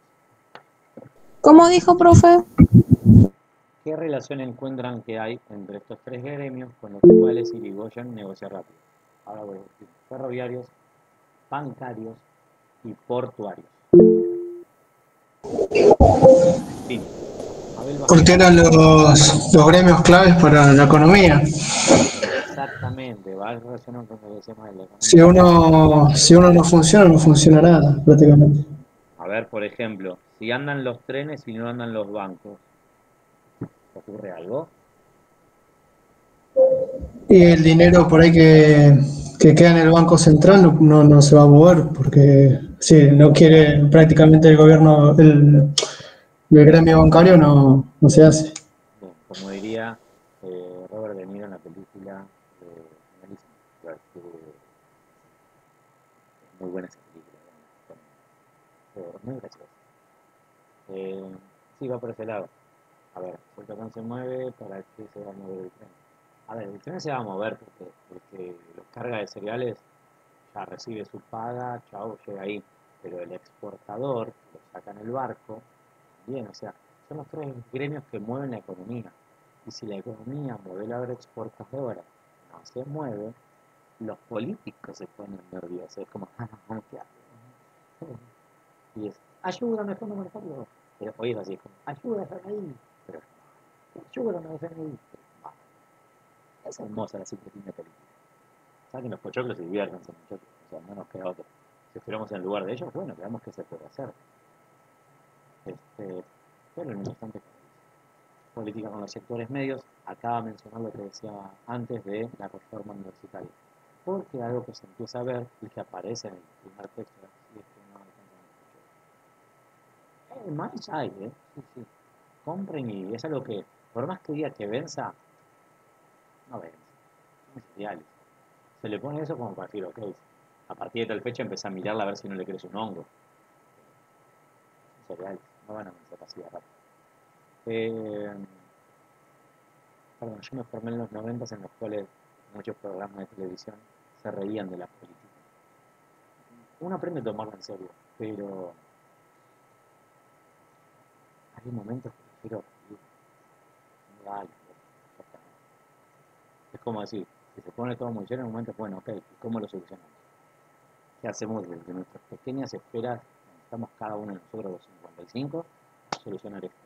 ¿Cómo empezamos a cambiarlo? Porque si solo nos vamos a juntar a tipo grupo autoayuda, hola, ¿qué tal? Sí, lo ponen bien.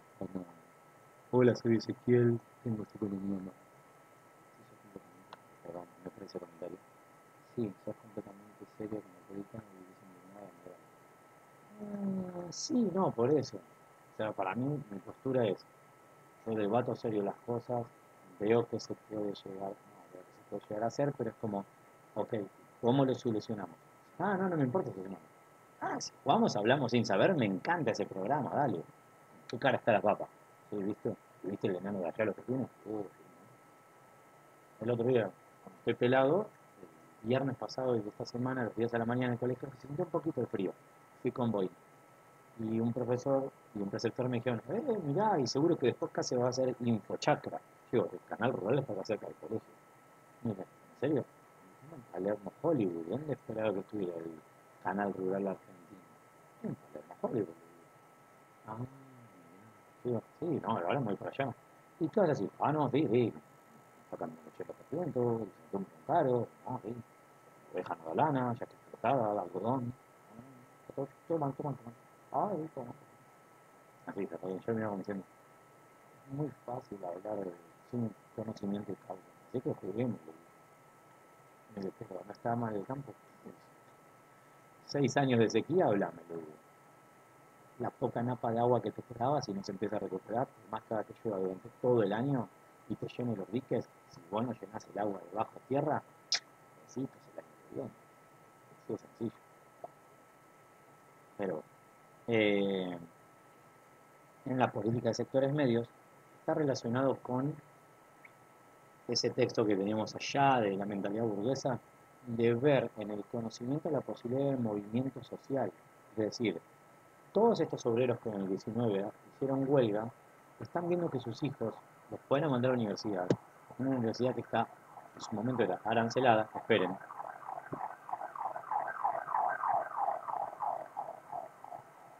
Estos son los momentos que me pongo a pensar en irme a vivir a una estancia que pueda alquilar por el mismo precio que este departamento en Capital Federal, que tenga wifi para poder dar las clases, no una estancia, una casita en un lote, que no pase una ambulancia, no vuela. ¿Qué pasó? ¿Tuvo quilombo? ¿O porque es el examen? Hay que ir con Yaguelda y yo me lo estoy perdiendo.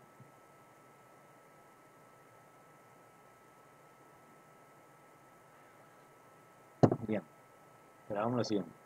Los sectores medios que corresponden a o pequeños comerciantes o trabajadores que se rompen el lomo para mandar a su hijo a la universidad, en el 18 piden que no sea cancelado. Ok, libertad de acceso. Vos tenés que pagar tu escuela libre. O sea, libertad de acceso no implica libertad de estudiar. O quedarte en la biblioteca ahí leyendo como loco hasta que ardan las velas. Traducción de que ardan las velas. Cuando la vela llega al final, eso, hasta que no quede más nada. Eso es ardan las velas. Los sectores medios va por el lado de la reforma universitaria, como eso va a ir dando movilidad. ¿Qué tiene importancia la reforma universitaria? Pensemos lo siguiente. Una persona con 1918 ingresó a la universidad, le hizo todo avión de tiro y culata así sin ningún remordimiento. En 4 años egresó, por ahí como petroquímico en 1922. Y en 1922 Alvear va a fundar ITE.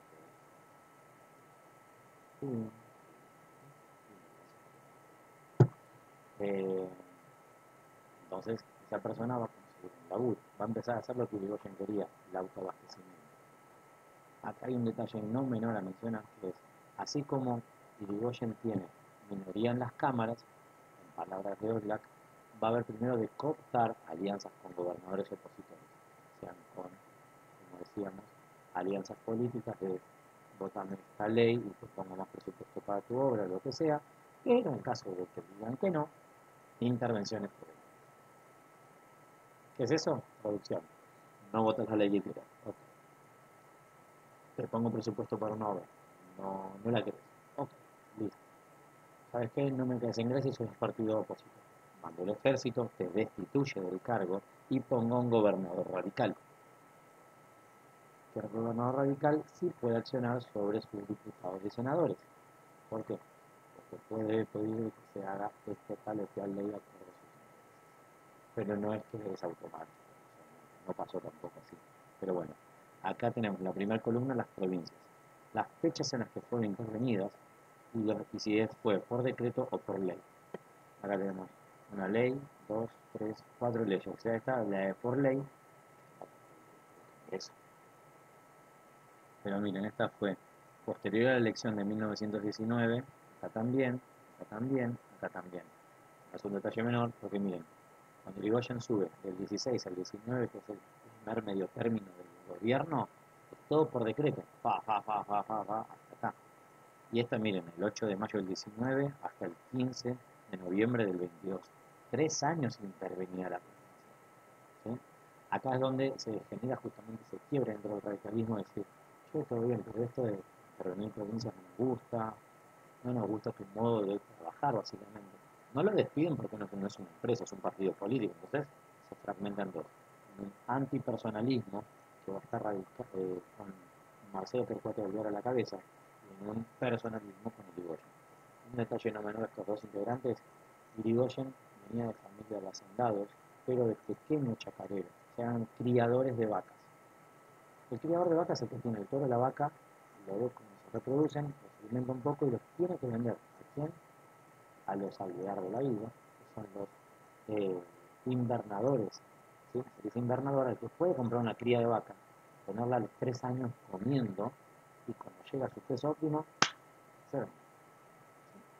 Esa es una diferencia abismal, como decir, este es de la Federación Agraria y este es de la Sociedad Rural Argentina, que toda la vida se vieron como enfrentados política, económica, socialmente, se veían así enfrentados hasta el 2012, con la 125, que ahí cerraron fila y estaban unificados.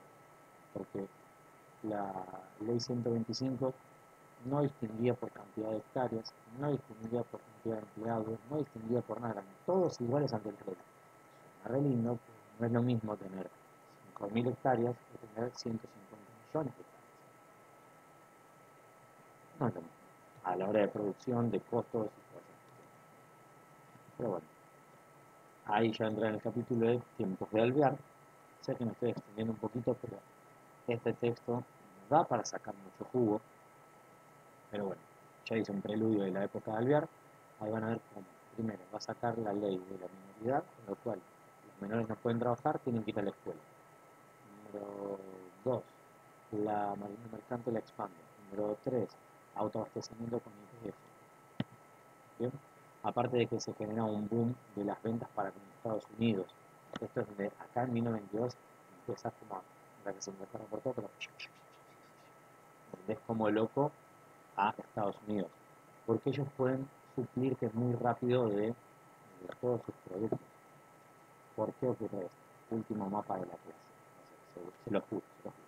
Esperen que se Palermo, no sé qué. Le doy un segundo geográficamente a Estados Unidos. Las 13 colonias fundantes de Estados Unidos son la famosa costa este, de Nueva York a Carolina del Sur. ¿Sí?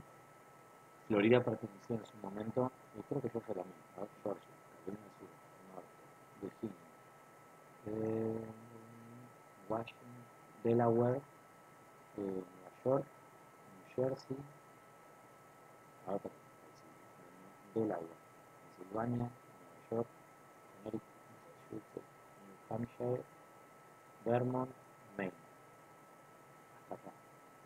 Esas son las 13 colonias originales. Pero, ¿qué es lo importante de acá? Las 13 colonias están flanqueadas así en diagonal por lo que se llama los Apalaches, ¿sí? Una cadena montañosa interna que tienen acá, que genera dos cuestiones.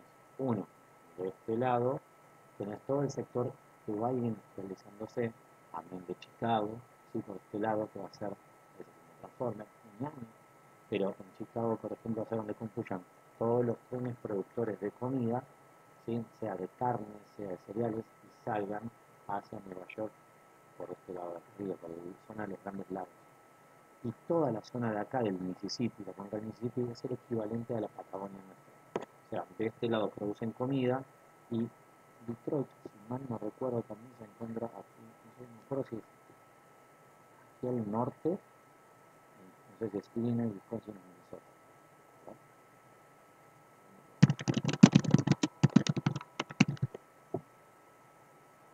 Ah, esos son chistosos, Michi. Michi, y ahora Michi ya no me está vivo. Ah, sé que es en la zona de los grandes lagos. Creo que es en Wisconsin. Profe, Sí, perdón, me tengo que ir. no hay problema. Anda tranquila, cualquier cosa. Besos, Mismo y hasta la próxima. bien.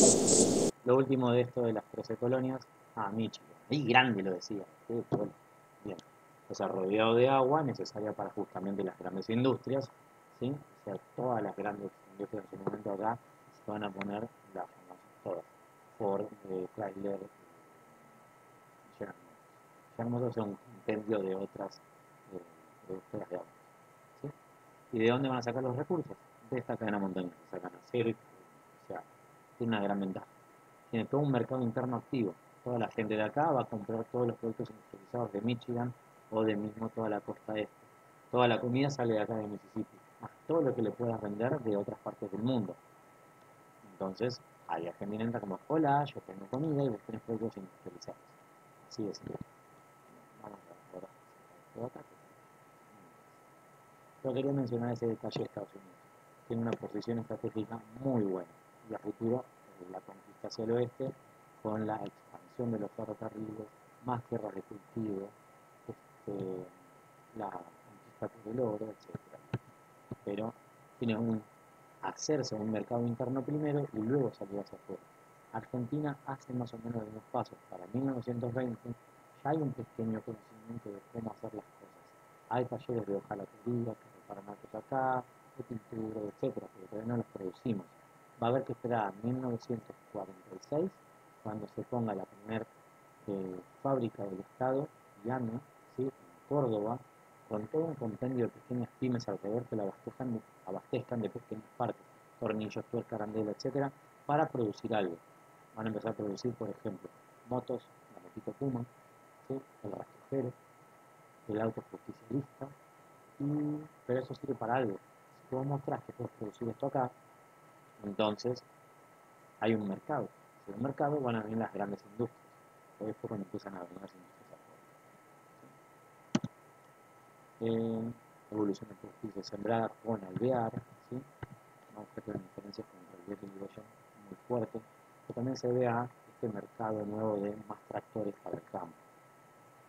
El déficit comercial que Argentina tenga con Estados Unidos, es decir, le compras mucho y le vendes poco, es decir, te falta plata, Argentina lo va a suplir con toda la plata que entra de Gran Bretaña, porque en Gran Bretaña empiezas a comprar menos, porque sigues vendiendo un montón de comida.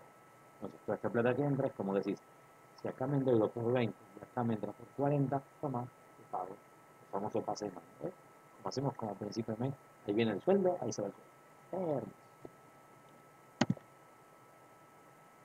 Y hasta acá, ¿cómo estamos? Pero último que queda es esto. Ahora los escucho. Maximizar. Bien. Perfecto.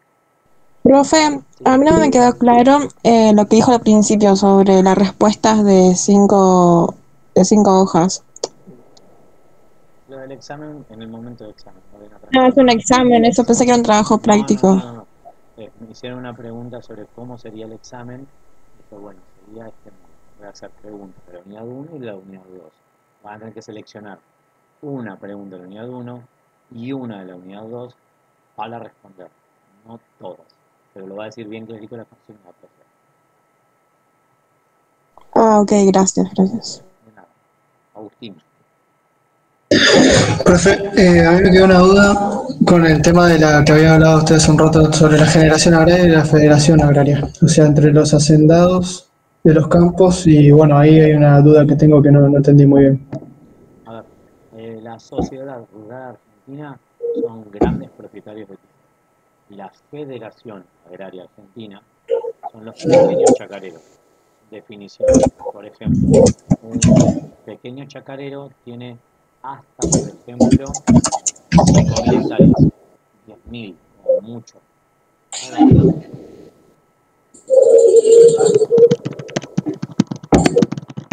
En 1912 la Federación Agraria Argentina se funda haciendo el grito del corta, pidiendo que se regulen los contratos de alquiler de la tierra. Porque ¿qué ocurría? Vos trabajabas por ahí todo el año cuidando la tierra, roturando, poniendo algún yuyo para que vengan las vacas, coman, durante todo el otoño y lo cuidas en invierno. Llegaba la época de siembra en septiembre, llegaba octubre, noviembre, cuando ibas a cortar y llevarte todo el rédito, aparecía el dueño del campo diciendo, muy lindo, el campo me lo quedo, pero si yo lo planté, sí, pero tengo estos policías que están dispuestos a sacarte. Entonces no, para, hay que hacer un contrato de alquiler que estipule los tiempos del alquiler, sea 1, 2, 3 años, sea que se entregan con alfalfa o sin alfalfa, entregan retirados o no retirados, se entregan en buena condición o en mala condición, que todo detallado, ¿sí?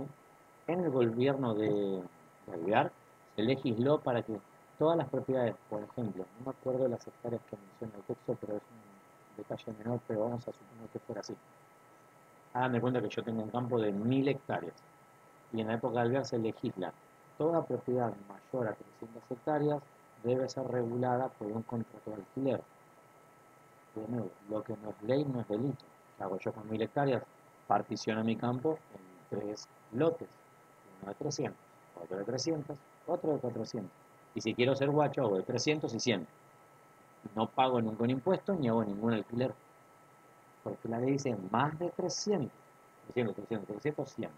Y si quiero ser bueno, porque bueno, Alvear me cae bien, es mi amigo del secundario, 300, 300, 400. De este pago impuestos y alquileres. De estos no. Estos son ganancia pura para mí. Bien. Pero la Federación Agraria Argentina, bueno, pequeño propietario rural. Unas hectáreas. ¿Cuántas hectáreas tiene?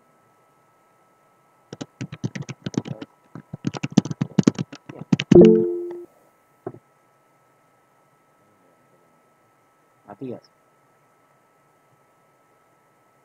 Profe, no, iba a consultar el tema el tema de la Asociación Agraria Argentina. Sí. ¿Cómo se formalizaba ese conjunto de personas? ¿Eran adinerara? ¿Eran políticos?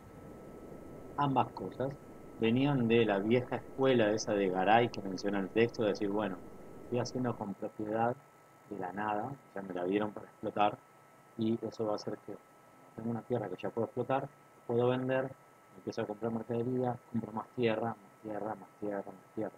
El poder lo va a dar la tierra en Argentina, ¿sí?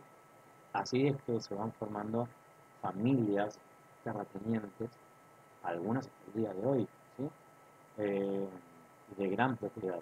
Pero pensemos esto, si un pequeño ruralista es considerado, por ejemplo, hasta 50.000 hectáreas, de 50.000 hectáreas en adelante es un gran chacarero, o sea, sos lo que sería un latifundista, o en palabras de algún sector social, un oligarca terrateniente, ¿sí?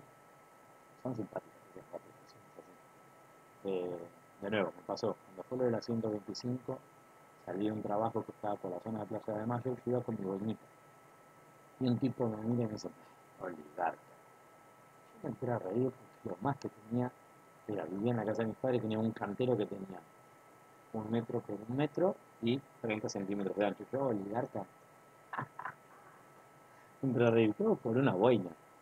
Pues como esa misma boina te puede significar que sos un zurdo bolchevique y vas a hacer la revolución cubana o oligarca en Argentina. Qué loco, como un mismo símbolo puede significar.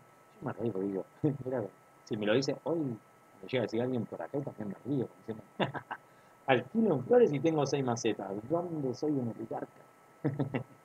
Pero siempre es como, es fácil disparar, pero nadie muy político yanqui, o sea, pelotudo. Una vez uno dijo, pelotudo, y yo escuché, dije, yo no sé pelotudo, usted tiene la mano chica. Anotada, me la guardo para cuando alguien me lo diga. No sé. Pero bueno, la diferencia es, la sociedad rural argentina, todos los campos que tiene, puede traccionar políticamente mucho en el Congreso, ¿sí? Versus una federación agraria son pequeños chacareros. ¿Dónde vamos a ver eso reflejado? El golpe que se le da a Irigoyen en 1930 va a ser llevado adelante por los militares y los civiles. ¿Qué se le va a decir a Irigoyen para hacer el golpe? Básicamente es, sos lento, no estás teniendo respuestas a la crisis mundial económica que viene desde 1929, que empieza en octubre del 29. Y casi un año después, en septiembre del 30, a Irigoyen decir gracias por los servicios prestados, puedes retirar. ¿Sí? Entonces, el primero en subir va a ser, digamos, la semana que viene va a ser Uriburu, que va a decir, nosotros somos un gobierno de transición, vamos a estar un año ordenando las cuestiones y después nos vamos a ir. Pero Uriburu va a decir, el que viene conmigo, se va conmigo. ahí uno de los militares, Agustín P. Justo, así como, no, está bien, yo no voy a Venezuela, me quedo acá, me interesa la política. El año siguiente, cuando se dan las elecciones en el 32, va a ganar la fórmula Agustín P. Justo y Roca, hijo, y van a consolidar lo que se conoce como la década infame, que ganan mediante el fraude electoral. ¿Sí? Entonces, el radicalismo, digamos, acá va a tener un quiebre porque va a estar proscrito por un tiempo. ¿Sí? No se va a permitir al radicalismo participar en las elecciones, o sea, es uno de los primeros partidos políticos proscritos. Eso porque una de esas que dicen, no, el peronismo es un partido político. Década infame, el radicalismo primero. Por una cuestión de génesis también, o sea, el radicalismo es primero que el peronismo, en fin, que es el primer partido de masas. ¿Sí? Entonces, cuando lleguemos a la década infame vamos a ver que se va a hacer un pacto entre Argentina y el Reino Unido, que es el pacto Roca-Runciman, de venta de carne para ellos, pero que va a ser muy beneficioso para los ingleses. De hecho, Roca, cuando sale de firmar el tratado, el pacto en una de sus declaraciones es como que dice que a través de este pacto Argentina ratifica que es parte del imperio británico. Fue entregado. Había una broma de época que decían que Roca entró con los pantalones colgando acá del brazo a negociar. Pero bueno, eso lo veremos la semana que viene. Entonces, esta clase de hoy arranca con el radicalismo en 1916, el quiebre interno en 1922 con Alvear, vuelve Irigoyen en el 28 a ser presidente por segunda vez, ¿sí? Y eso va a terminar en 1930, el 6 de septiembre de 1930, con el golpe de Estado que se le da a Irigoyen, ¿sí? Sacándolo del poder. También por un miedo de que, como hubo una revolución rusa, tiene miedo de que tenemos todo el proletariado argentino que vaya dando vueltas, empiezan a tomar ideas consonantes a la revolución rusa. Ahí los que más miedo tienen no es el que tiene el dueño, sí, que tú, pero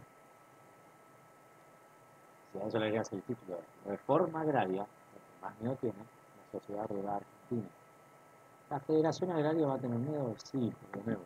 Muchos de la Federación Agraria se dedican al alquiler de la tierra y a la explotación de la misma. ¿Tienen tierras? Sí, tienen. Más son los que están en el alquiler de la tierra para el usufructo de sus bienes y servicios. Vamos a ver. ¿Sí? Así que no. La semana que viene, clases, no está ningún feriado, ahí nos vamos a ver y ya vamos a estar viendo nuestra última clase de la unidad 1, creo que es, en la cual ya veremos la década infame. Ah, no, es la primera clase de la unidad 2, que tenemos década infame, gobierno peronista, el primer gobierno de Perón, y después la innovación en la creo que son las tres clases que queda por ¿sí? ¿Alguna duda, consulta, cuestión?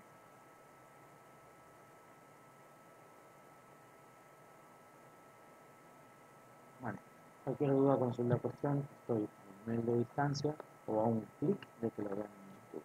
¿Sí? Cualquier cosa, avísenme. Bien, así que bueno, nos vemos la semana que viene y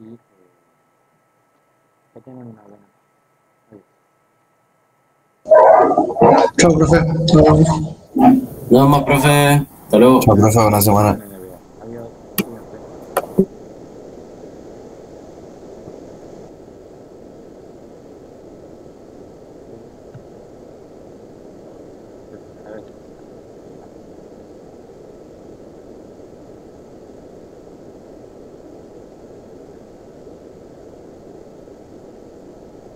Pablo, Daniela, Katy y Fernando. Tenemos la clase. Chau. Fin.